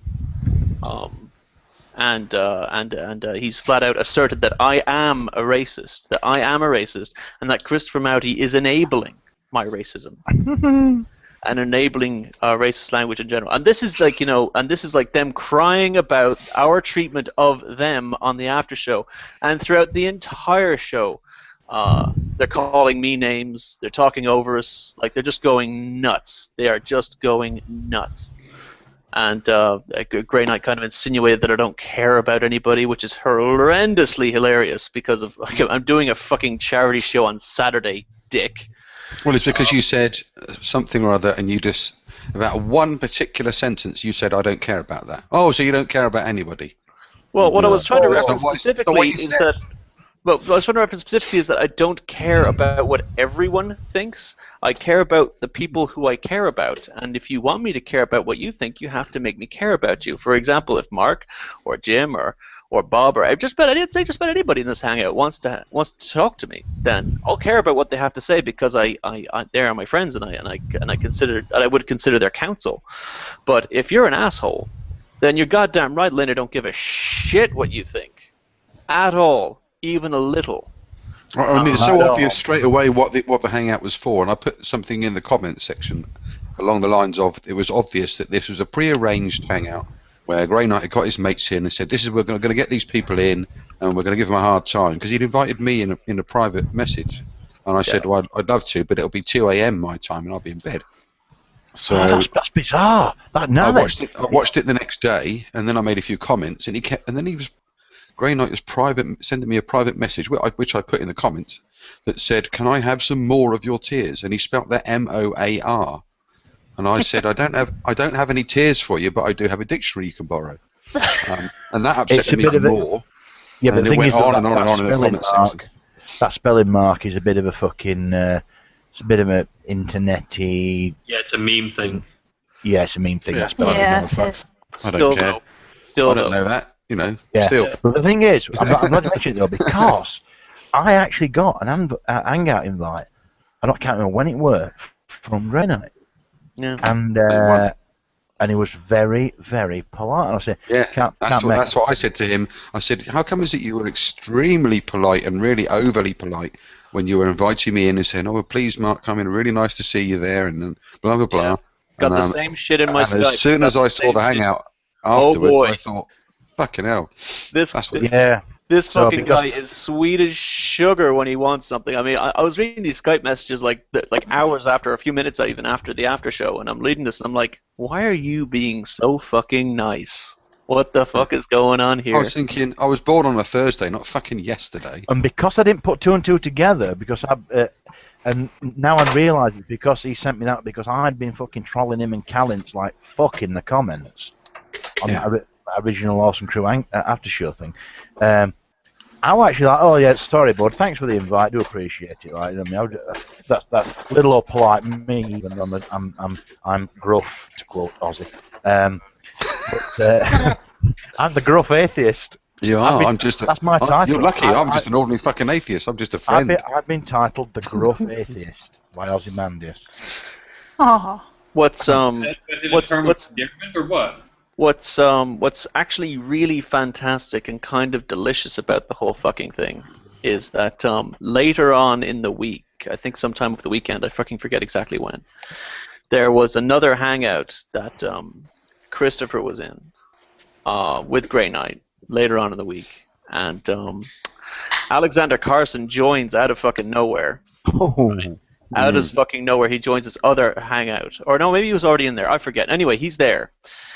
And he says, oh, hey, Chris, it's great to see you.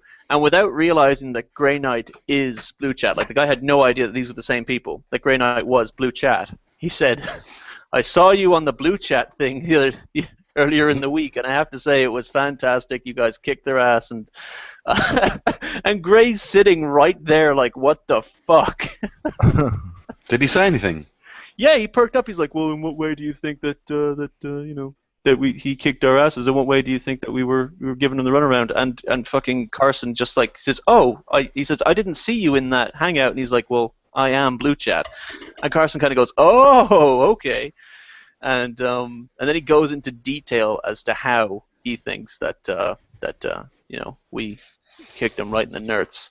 Alexander was an excellent, fucking hysterical demeanor. I love it. But I mean, what group of people are that upset for a whole week? A whole 7 days that they want to set up another hangout with the express intent of trying to give a couple of people a kick in and then call them worse name after name after name to try and... Well, I said in the comment section, I think it was... The whole process seemed to be, well, we'll poke them with this stick, and if that doesn't work, we'll poke them with a sharper stick, and then a sharper stick, and then another stick. Well, that was the whole thing. They kept changing what they were crying about, and it came to a point where, Chris and I were like, okay, guys, what are we even talking about anymore? You think we retconned you? Well, we didn't do it deliberately, and if we did, if you felt like we did, I guess fuck you, because we didn't. And the whole thing was kind of like, the whole thing was just a fucking massive harangue attempt, and it was just it was and to laugh at Chris, because Chris dropped this line where he was like, listen, I've been in therapy for the last 10 years and my therapist can't quantify some of the things you're asking me to quantify. And then this asshole from fucking Boston who thinks that Boston is the same fucking place as Ireland when it isn't, starts poking Chris for being in therapy for 10 years. Oh, he's a guy that said about how bad the Irish have something. Have you never been to Boston? And you said you ought to fucking try Dublin, mate. Yeah, you've never been to fucking actually Dublin. Ireland. Yeah, if that cunt wants to walk around fucking Dublin and say, I'm from Boston, I'm Irish too, there's so many people who'll be happy to correct him. Wait, Owen, this is something I didn't know the backstory of this. Are you talking about Grey Knight 777 or whatever his name is? Yeah. Okay, well, remember I told you this morning or last night for you when I was in the hangout about my confrontation the other day with Sty, and Grey Knight was the guy in the chat who was talking about the N-word, and Sty was the one accusing him of being a racist. Uh-huh. So there's irony for you. That's why Sty was blowing up, and I was trying to mediate, and Grey Knight was being called a racist for 2 hours and being threatened by Sty because he was talking about how the word could change. So yeah, there's a little justice for you, a little Schadenfreude, I believe. Sty, are you on about the Scouser? Yeah. Yeah, Sty's massive waste of oxygen. Yes, and I had my run-in with him over that, but you know, there you go. So it happened to him as well, I suppose, and I don't know how it ended up because I left after 2 hours. I just couldn't take it anymore. But there you go, a little poetic justice for you, huh? Yeah, absolutely. I didn't know the backstory. I would have told you last night, but hey, now you know. Now I know. I know exactly. Yeah. Yeah, the whole thing was a fucking mess, and to call me openly and without shame, just to start calling me a racist, is the most hysterically stupid thing you could possibly do, because nothing could be further from the fucking truth.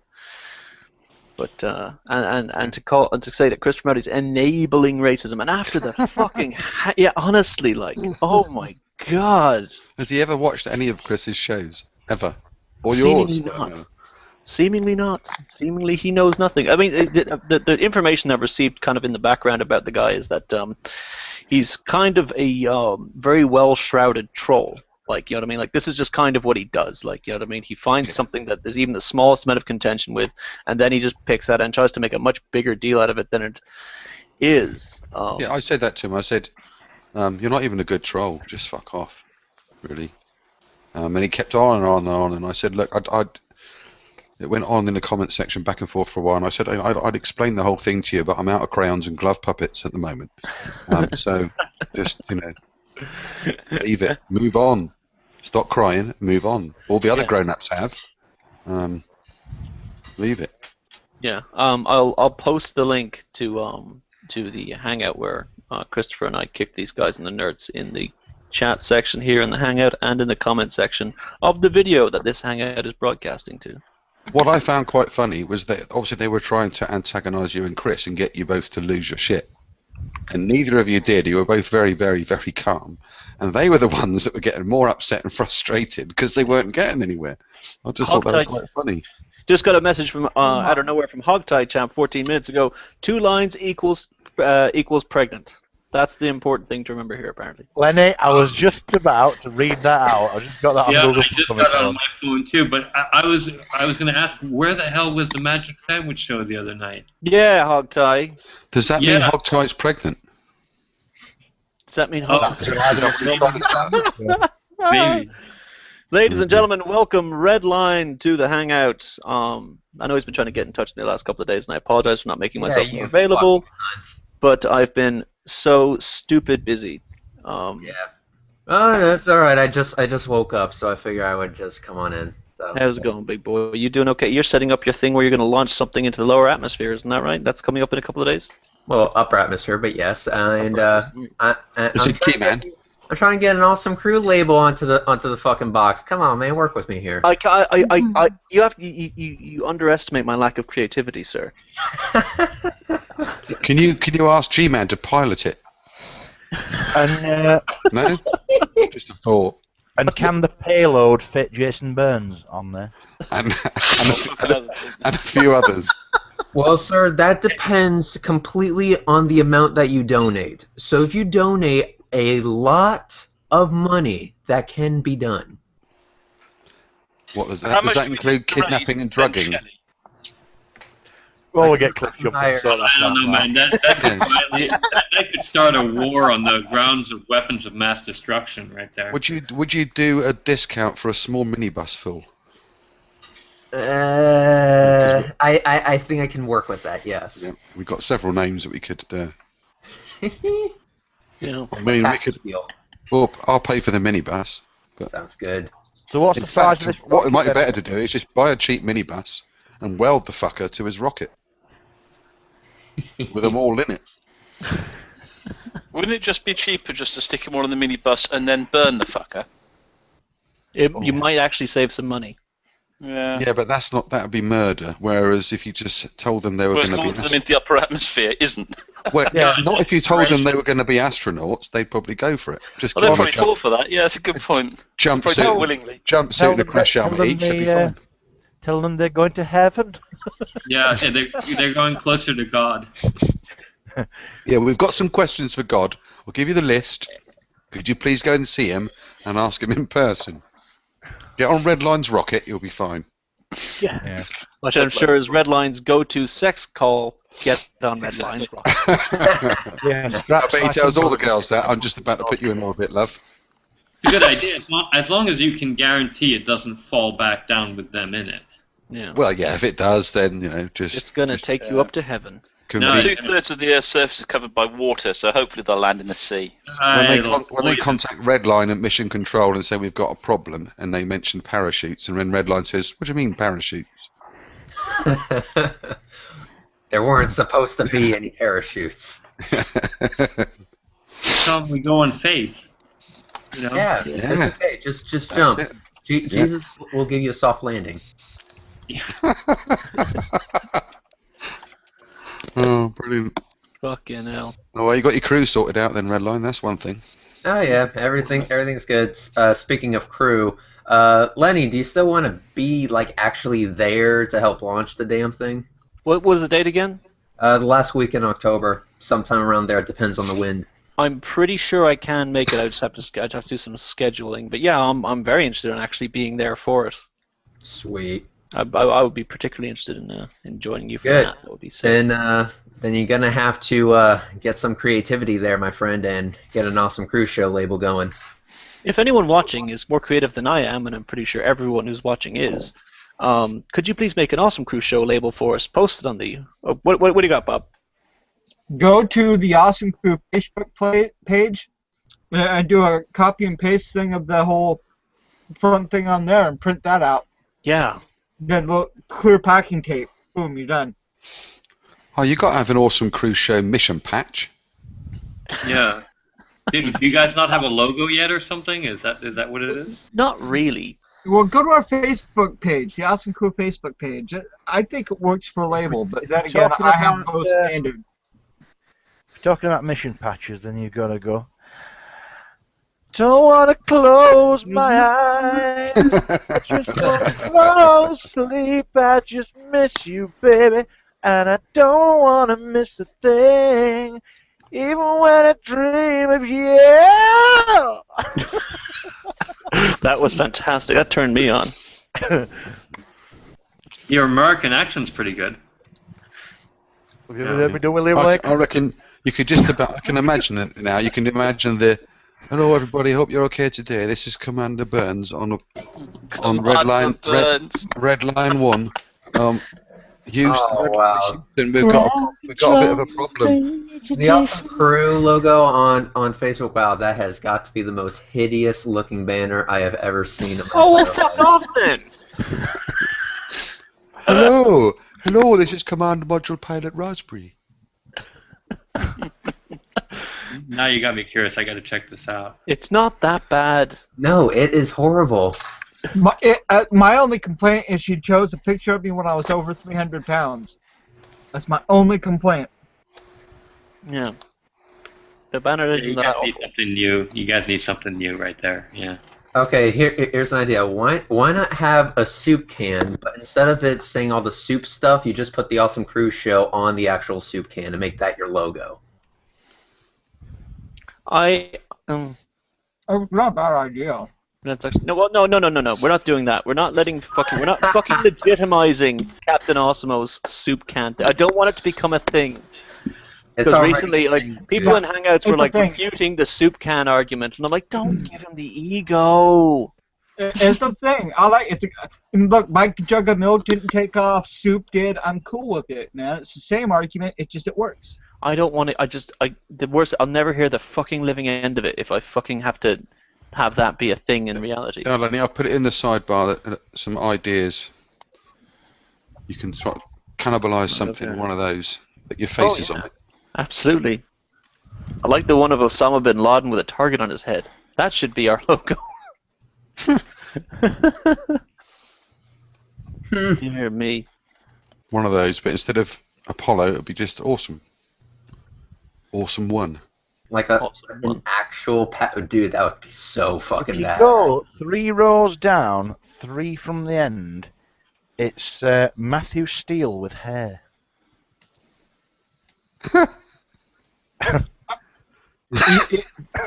You should always have a planet being enveloped by a giant vulva with tentacles, and it's like, paying homage to the cunt thing.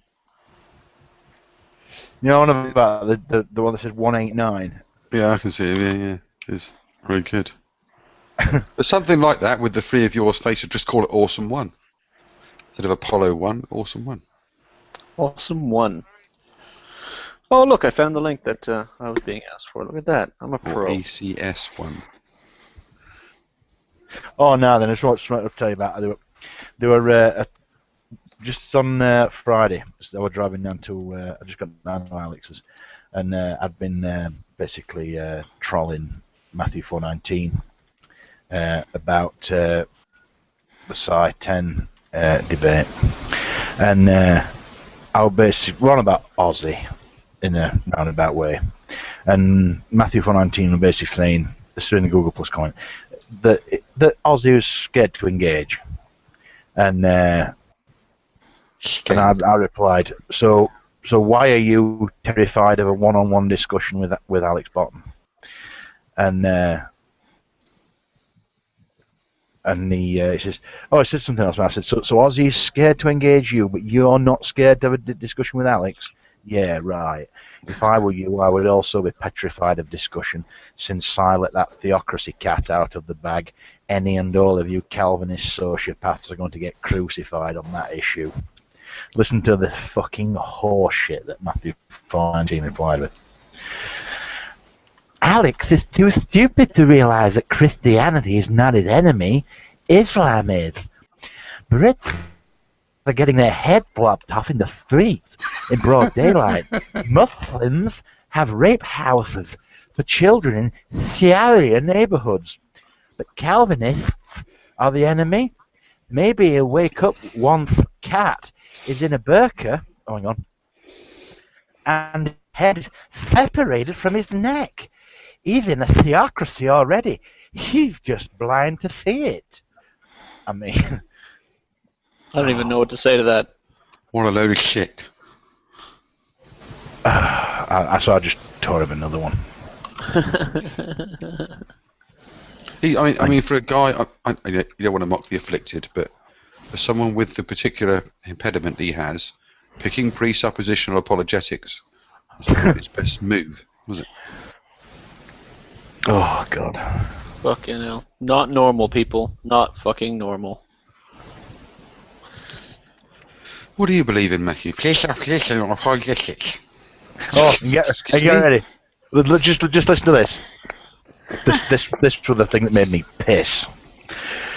It says, but you. Well, what are we saying now? Basically, on about all these Muslim rapists. So I replied, you might want to take a look at that recent article detailing the number of fundy pastors engaged in child abuse and the raving fundy nutbars who torture their children as per the instructions in How to Train a Child. And since you mentioned taqiyya, how's about you admit that you hate atheists, blasphemers and apostates more than you fear Muslims? And have a guess what his reply were. His reply was, are you appealing to an absolute objective moral standard? And my reply, oh, lolsy lols, is that it? The least I deserved was a repent.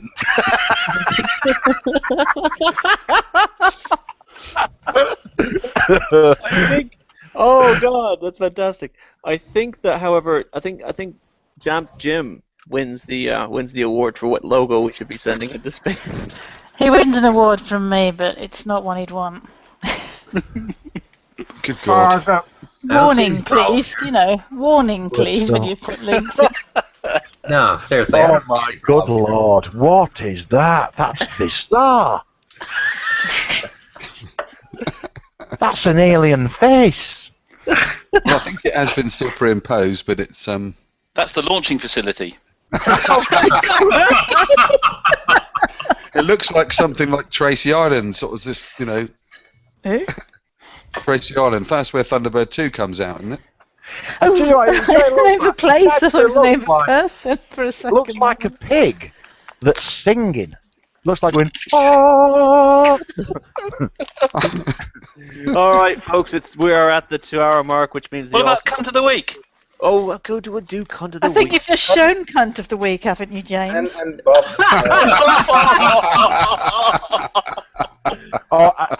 Can I nominate somebody for Cunt of the Week? Go on. But it's in a good way, right? Oh. I have been absolutely fucking dying with laughter for the last 3 days. At the amount of trollage, just sick, utter trollage by a Mr. Jamped Jim. What now? For that, the comments have been of a level of cuntishness and uber-poonage. And for that, I nominate Mr. Jamped Jim for the good cunt of the week. Well, there you go. Yeah. But see, people. I sometimes get people saying like, "Oh, can I be cunt of the week? Can I be cunt of the week?" And I'm like, "No, you don't just be cunt of the week because you're my friend and you want me to make you feel important. Okay, that's not how this fucking works. No. Earn it. You have to earn it. You have to do or be something objectionable." And you have to get my attention. I mean, I've talked about a couple of cunts tonight. I've talked about G-Man. I've talked about Grey Knight. These are all fine prospects for cunt of the week. Yeah, there's a number of other people. A couple of honorable mentions, I guess. CEH Beach. Oh yeah. He's a massive cunt. You know what? No, fuck it. Yeah, no. You know what? Right here, right now. He is cunt of the week, CEH Beach, and I'll Who's even. that? He is a little known cunt, and we're going to promote the little people right now. Well, can I co-nominate in this Beach guy, the one that I've just put in the comments? Ronnie. I don't know who Ronnie is. Fucking false empiricism. Oh yes, that cunt. Yeah. Okay. I'll have to do some research. Ronnie Rodriguez. True empiricism. Just for the utter shit in Alex's chat. True Talk TV, whatever other. Yeah, the same fucker that multiple accounts that he's got. To him. I mean, Arcane's vying. Yeah, I want the week as well. I mean, an honorable mention indeed. He, for 2 bits, his only rebuttals seem to be. Yeah, during one hangout. But another one was literally the number 2 quote, where he was trying to get at the two croquet fallacy. Oh, you're talking about Arcane? I just had like 2 or 3 blow-ups with him in the last, I guess, 5 days. Yeah. I'd nominate Arcane simply because of the one comment he made to Douglas, where he denigrated Douglas's military service by, when Arcane said that he was in the infantry, and they were talking about service, and he said, I was doing, somewhere paraphrasing him, like I was in the infantry doing stuff while you were playing doctor. While you were playing doctor. How about that shit? You're just a medic. Just a medic. In the army, in the forces. Oh yeah. Now, Where are to the be Taliban fair, when you need to my understanding, what a field medic does is they're not they're not strictly Takes a lot speaking. to make me angry. That's Okay. made me angry. Okay. She's going to go green, all her clothes are going to rip off.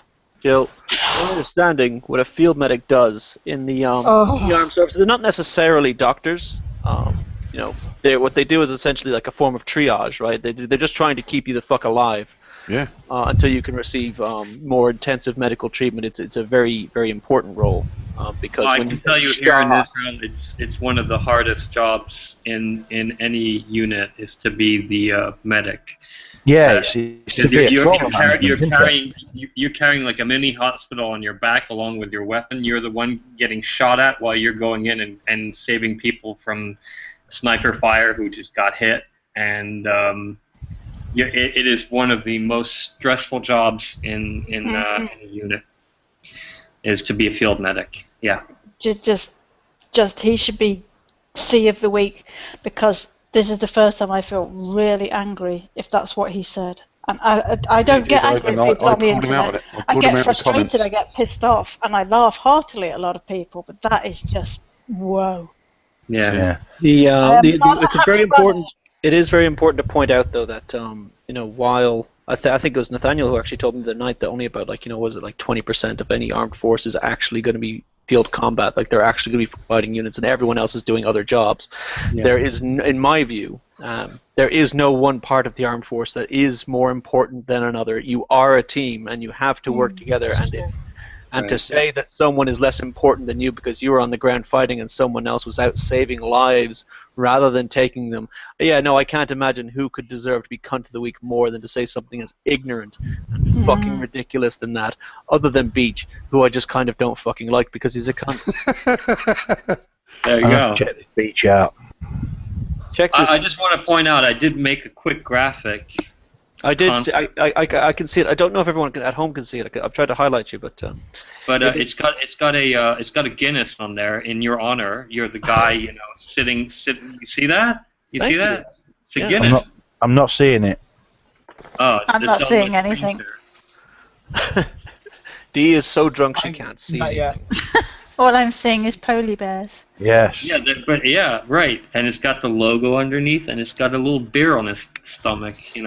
No, we're not seeing that. Oh, right. I can't. It's not showing up as you speak, but I can see it now if I just look at your avatar at the bottom. The awesome. Yeah, if you just click on it, you'll see it. Oh, hang on. So, no, all I'm seeing is your name. No, just click on it and it should show up. Well, I don't know. It's just a concept. I did it in, 3 minutes? No, but clicking you like mad and know what's happening.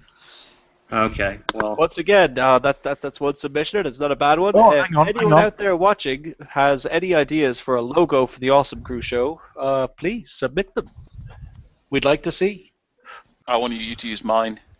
Yeah. I know we're sorry we had 2 promos made for us last night by 2 very good friends, and we didn't get to run them because Captain Osmo wasn't here, but next week, hopefully, we'll get to run them. Maybe we might even run a couple of them during the charity event on Saturday. Doesn't that mean Captain Osmo's the cunt of the week? He's already been the cunt of the week. It's unfair to make someone cunt of the week twice, I think. And to be fair, we don't know why he didn't show up. I actually have gotten in touch with him. Okay, so he wasn't arrested for flashing or anything. No. No. Personal Wasn't issue. another strand in the Rolf Harris inquiry. Oh, don't. I say I can imagine him in the back of the prison. I can imagine him in the back of the van on Friday afternoon when one of the warders sat with him in the van as they get close to Strangeways or whatever, saying, "Look out the window, Rolf. Can you tell what it is yet? It's a prison. That's where you're going to spend the rest of your life." You're going to get shagged right up the Rolfaroo. I just wish that the next one that they catch are Bruce Forsyth and Len Goodman. Who's Len Goodman? I don't know who Len Goodman is. He's the one that's on. The George let's see, what was the old? Well, the obvious joke for that would be what age was she? 7. Yeah, he's the really creepy guy who It's going to be Parkinson. So he's the judge from what? Sorry. Strictly Come Dancing. Talks a bit like Fagin. Oh, I've not seen it. Me dear. I've not I've seen seen that, Come so. Dancing. Makes a mess on the floor though. Yeah. I saw it from years and years ago, back in the 70s. Celebrity version. It's not the same program. You must have seen it. I don't have a TV. I haven't had one for a year or two now. Well, actually, it's the only thing that I watch Netflix and YouTube. That's where I get all my information from. Round about September time, when Strictly Come Dancing returns, is when I turn my TV on. And then round about December time, when it's finished, that's it. TV goes off again. You don't strike me as a Strictly Come Dancing fan, Wayne. Is this strictly wank only? You're getting there. No, I do actually like it. I do like it. So that's one of your 4 criteria. It's bad, but you still like it. It's a guilty pleasure, right? Yeah, I do like to see a nice bit of ballroom dancing, bit of Latin. I do like. I'd love to be able to do it. Yeah, I missed it. I actually missed the original Come Dancing because, like I say, I haven't seen the celebrity one. But yeah, I enjoyed Come Dancing. I missed Top of the Pops from the 1970s. Now that was an awesome show. Yeah. Well, they do show the reruns of it and what. Oh, Top of the Pops too, isn't it? Yeah, Top of the Pops 1976. All this lot. And but there's so many they can't show anymore. Now then. There are so many Top of the Pops from that era they can't show anymore. Well, they can edit the. Can they not show any hosted by? Edit the links. Well, I left in 1976, so the last Top of the Pops I really watched that was live was in 1976. But I grew up on that when I was. The thing is, rose-tinted glasses are pretty much of a thing because you watch those old Top of the Pops and you think, God, I didn't realise there was so much shit in the 70s. Yeah, Well, I remember when the Funky Gibbon was on the Top of the Pops. I mean, that was a lot. I mean, there was. Is she laughing because she remembers too? There was one from the 70s. David Dundas. I got my blue jeans on. Oh, blue jeans on, yeah. I got my old blue jeans. When I wake up in the morning, yeah, it was Tomorrow's World on just before or just after it. When I wake up in the morning light, I put on my jeans and I feel all right. That's the one. Yeah. But I saw one on. I saw one on 1976 a bit back, and it's really. I've actually got the record somewhere. Well, not me. I didn't buy it. My brother bought it when we were kids. Dr. Kiss Kiss by 5,000 Volts. Oh, I remember that. I remember that, man. She looked like this. The bird singing it. I mean, she's got this like really raspy like voice. Just looked like this bit of a MILF, as if she's like MILF from Barnsley. That's a bit of a contradiction, isn't it? I find it a little bit disturbing that the Awesome Crew show is reduced to hanging out these old people talking about. Well, one of the first singles I bought was in the 70s. Top of the Pops from the 70s. The first 7-inch I ever bought was called. I put my evil loving spell on you. What was the first 7-inch you bought, sweetie? It was Dance the Kung Fu by Carl Douglas. Oh, do you know what? What was the question, Dee? I was asking Mark to ask. Oh, no, I'm not going to repeat it. What was the first long-playing single that you ever played, Mark? The first 7-inch single? Right. Oh, sorry, I thought you were going to be... The first 7-inch Wayne ever bought was down on Hampstead Heath. That's the first 7-inch single I ever bought. Don't woggle in it about. Shawaddy Waddy, Under the Moon of Love.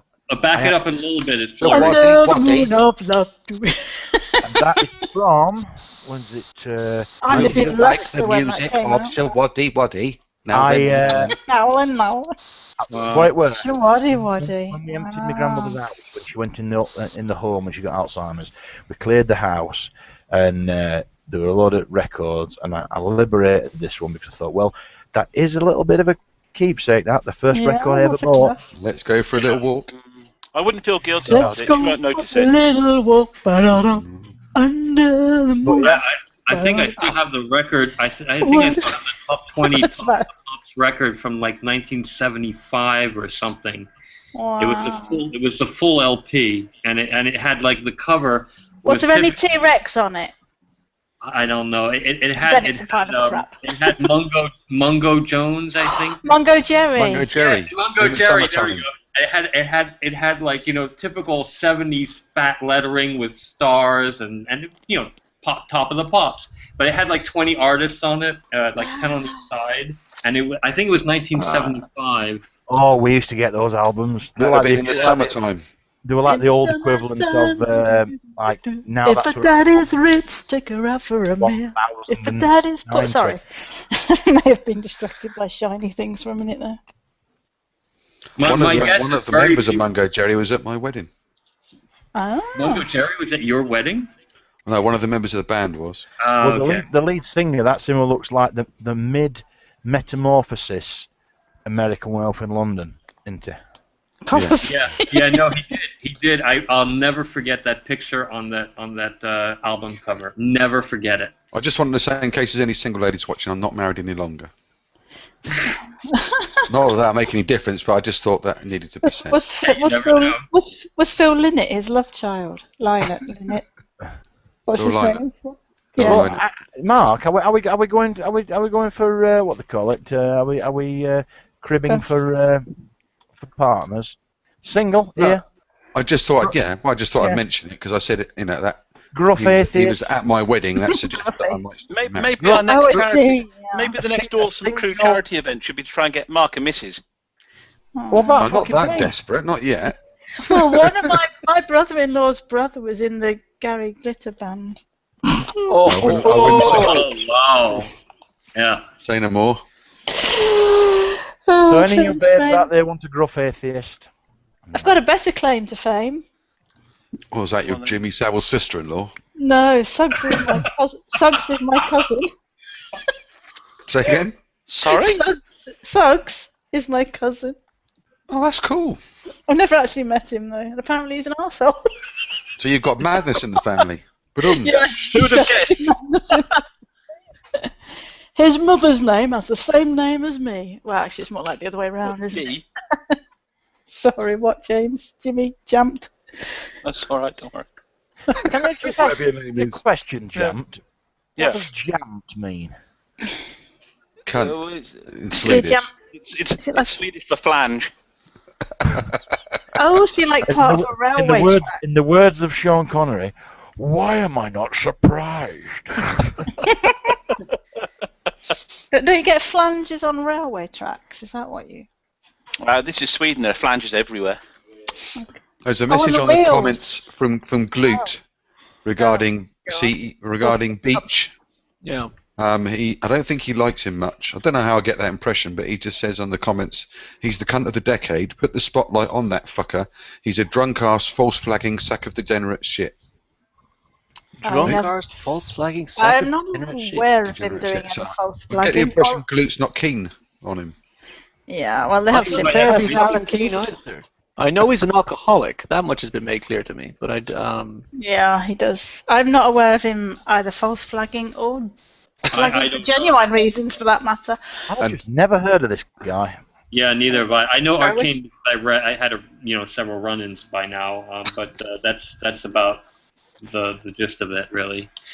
I would just like to say, as much as I don't like Beach, I am not aware of him having false flagged anyone or flagged anyone for genuine reasons that I am aware of.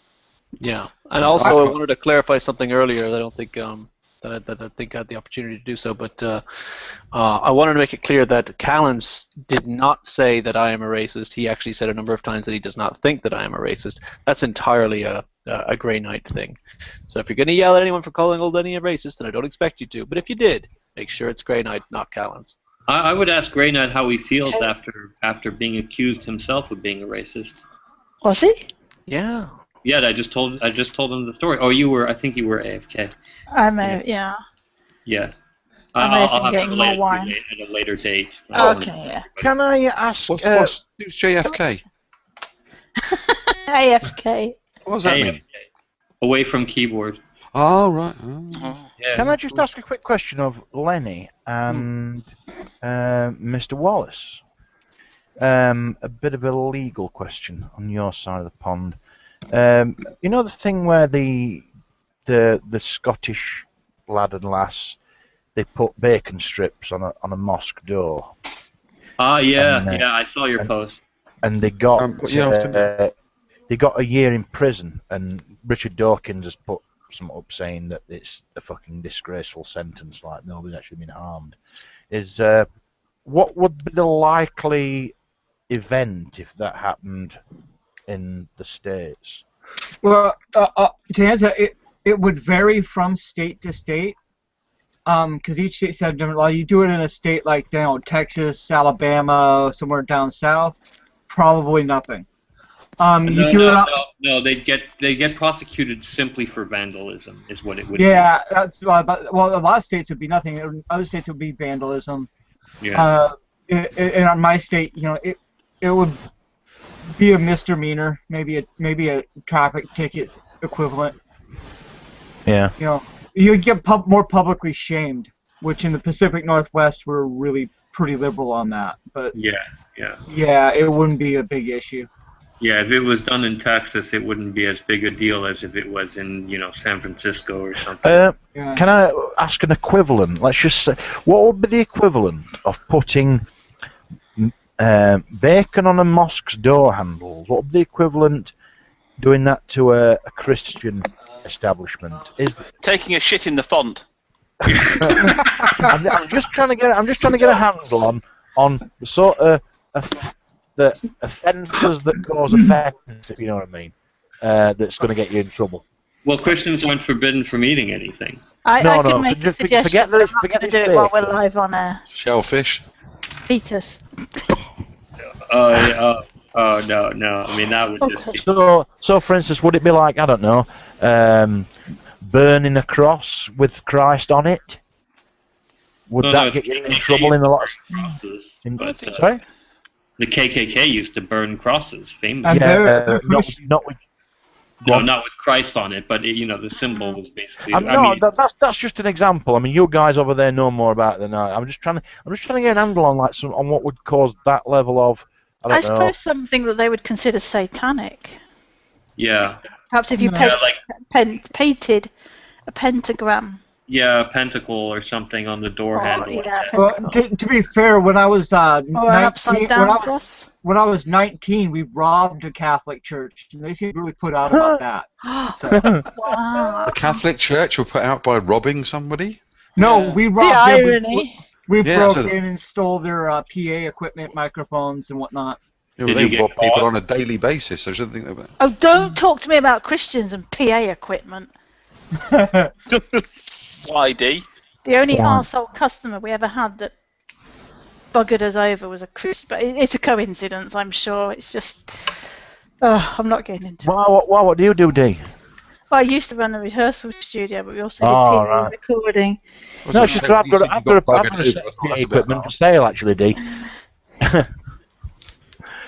Sorry, you've got what to say? To answer you, Wayne, I think it have to be something satanic to get the same kind of reaction. So it wouldn't be like food necessarily. It would be symbols. No, I didn't say necessarily food. I was just asking what would the thing be required. Yeah, something satanic. Yeah. Yeah. So if you scrawled a picture, if you graffitied a goat's head and a pentacle on a with an upside down cross. The door of a mega church. Yeah, wrote Beelzebub was here. Well, you'd be prosecuted for vandalism. That's what you'd be prosecuted for. But what I'm saying, would the butthurt authorities, let's just say the local police chief was a fundamentalist Christian, is it going to go worse for you if that's the case? Oh, he's going to put your ass in jail, boy. You ain't going to see daylight for a long time. Well, then again, that would depend on the prosecutor and the laws of the state. So not necessarily your initial experience might be worse, but in the long term. Yeah. No, why not posted a picture in the side chat that might get you in trouble if you posted it there, maybe? I'm not looking into these things. I'm just trying to get me hands on the law. Oh my! Nice. Well, you see, the thing is, a lot of that it would be covered under First Amendment protections. Yeah, but not the vandalism. The vandalism, but right. I mean, surely they should just turn the other cheek. Oh, and they would also prosecute you for trespassing. Yeah, but that vandals often get prosecuted for trespassing. If it's bad enough, it's just another extra thing to throw the reason I ask these questions. Church is open to the public. Hang on a minute, dude. The reason why I ask these questions is that I am just trying to get my head around what could possibly justify the sentence that was given to those people in Scotland. Yeah, I couldn't get it. Political correctness is what it is. But no, look, I understand. You know, I have to say I agree with Dawkins. I saw your post. 1 year is really just outrageous. But I understand why some people are prone to doing that. I mean, prone to giving out that sort of quote unquote justice, because they see it as a hate crime. It's not simply motivated. It's not simply vandalism. It's meant to defame an entire population, and I don't agree with I don't agree with hate crimes per se, but the idea is like when you kill a cop, it's much more serious than if you kill like an average citizen. They'll take that more seriously. The people is that they say it's defiled their building, but there is an argument to be made by a lot of people in this area, the people of Sheffield, especially down at Healy, with that great big enormous mosque. The people down there think that mosque has defiled their surroundings. I know, and I said I'm not exactly sympathetic with. No, I'm not replying to you. No, I understand, but again, there are, if you kill a cop, you will get prosecuted far more seriously and with far more swift justice in America, for example, than you will if you kill somebody just randomly on the street. Because the idea is that you're really targeting something more than just one person. Yeah. You're targeting the entire community and the law itself. So there are cases to be made. I'm not saying they're correct, but there are cases to be made that defending this sort of law with a quote-unquote hate crime prosecution is really defending an entire community against, hate actions. On the other side of that, though, Nathaniel, I mean, there was a case up here in Florida a number of years back when a police dog was shot by a drug dealer or something, a criminal of some description, and he was hunted down. I mean, it was literally a manhunt trying to find this asshole who shot this dog. In Polk County, and the Polk County Sheriff's Department hunted the guy down, found him, and then shot him 42 times. Yeah, I know. I remember. And Grady Judd, who is the sheriff of Polk County, was in a news interview on television, broadcasted nationwide.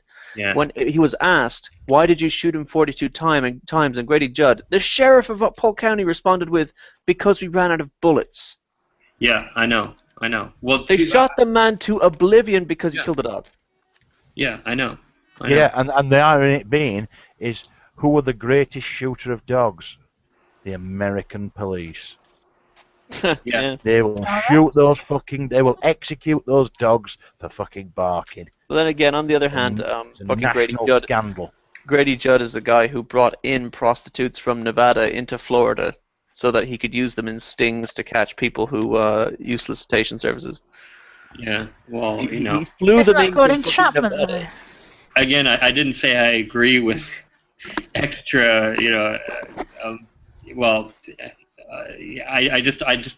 I don't particularly agree with hate crime legislation, even though I do see sometimes the necessity in certain situations. I mean, I can agree with the notion of it, but I think I agree with Hawkins as well. This was just 1 year for putting bacon on a door handle and stuff. Just wipe it off. Say it's juvenile. Say it's puerile, and move on. If necessary, convict them on some sort of vandalism charge, a minor charge, and to make them learn a lesson. Fine, okay, move on. But 1 year in prison is a bit outrageous. I mean, prison is serious. It's not like.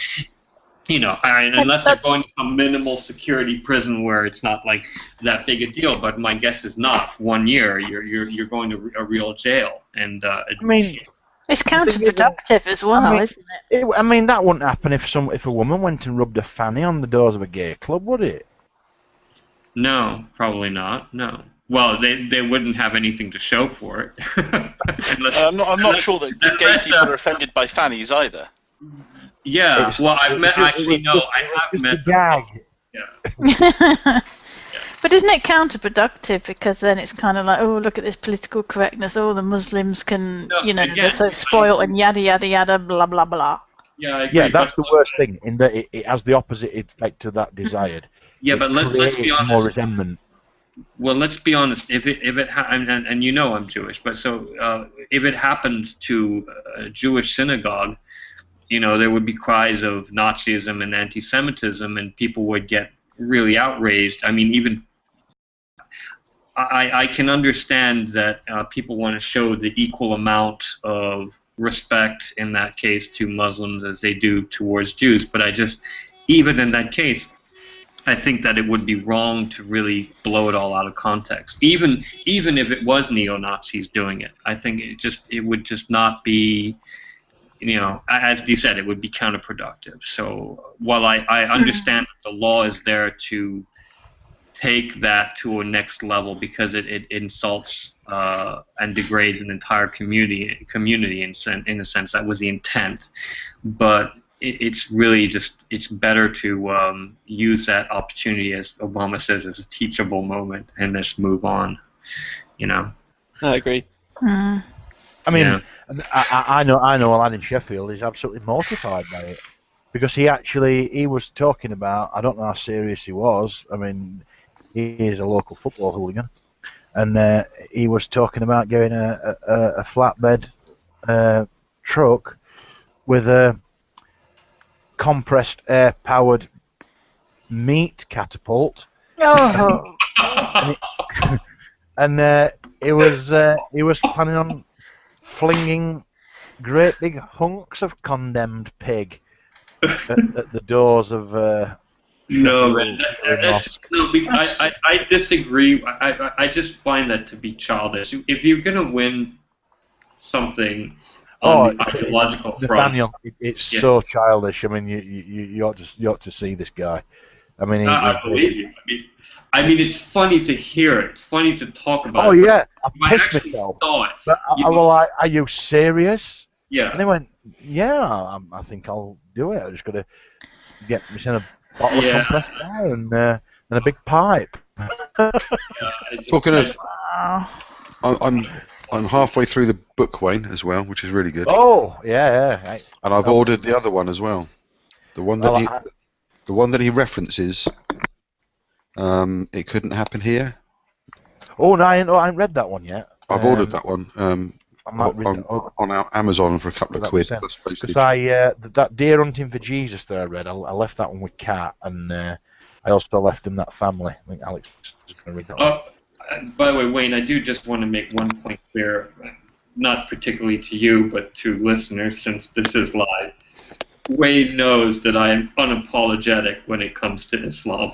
Okay, vitriolically unapologetic. Okay, I'm in the Christopher Hitchens, Sam Harris camp to the core, and maybe even sometimes slightly beyond. But so it's not that I'm an apologist in any way. I just find that vandalism isn't really the best way to absolutely. Yeah. But silly laws are silly laws. Yes, I agree. Couldn't agree more. 1 year is just far too much, and it's only going to turn them into more extremists. Yeah, it's just going to cause popular resentment. It's going to rather than giving them a slap on the wrist. Yeah. Making them do community service, cleaning the place up. Actually, what's the word? Building bridges.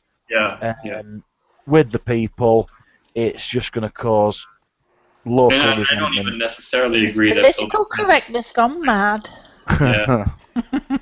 Well, some could say building bridges is political correctness as well, but whatever. I think it would be a little bit more productive, frankly, even as vitriolic as I am. Yeah. There's no value in it. There's no progress in that. Right. I think it's counterproductive. It's not as if they didn't commit a crime. They did. The sentence itself may be a crime as well, but it's not as if they didn't break the law. They did. Everybody can see that from the case. So, All right, I am actually going to call this motherfucking show because Because you can. Because I can. Because I decide when that happens, not you. I'm in charge around here. The link will be staying up. If anyone wants to join us, please feel free to do so. I'm going to be hanging out here for a while, having some fun with my friends. Everyone have a wonderful night. This is Lenny signing off from the center of misogynistic, woman-beating, racist heaven. All we do all day is that we beat women and talk about how much we don't like the blacks. All right. Oh, you're in for it now, man. You're in for it. Fucking bring it. I've had enough of this Quote mining for the win there. Absolutely. Fucking hell. It's still showing live. It's still showing live. It is still showing live because I'm saying goodbye. Oh, sorry. Jesus Christ, yeah. Fucking hell. Pay attention, Mark. Keep up. Try and keep up. Are we off air yet? No, we're not. We're still live. Now we're going to stay on air for like another 5 minutes. Can we do more racist stuff when we're You sound offline? like the kid in the back of the car. Are we off air yet? Are we off air yet? Are we off air yet? Are we off air yet? When's that value pack of bacon arriving at your place then? Well, I'm just saying, bacon on a mosque, that's nothing. Considering we used to put fucking dog shit through people's letterboxes when we were kids on Mischievous Night. Yeah, whilst they were on fire. Yep. Yeah! Bacon on the mosque is nothing. You know that in America, that's a federal crime to abuse a mailbox. Still live. It's federal. Yes, we're still crime. live. Yes. I'm staying online now to defy you. Yeah. Yeah. I'm a defiant Trick child. or Treat is not originally from America, by the way, peoples. I think it was Irish Trick or initially. Treat, so tame. We had Mischievous Night. All right, that's it. And pumpkin pie is an English recipe. No more talking. No more. We're done. I'm going to go beat a woman and talk about ethnic cleansing while I'm doing it. CEH Beach is CEH Beach is cut the week along with Grey Knight. You guys can fucking share it, and everyone have a wonderful day. You have to tune in on Saturday for the Trolling with Logic charity event and bring money. Bye.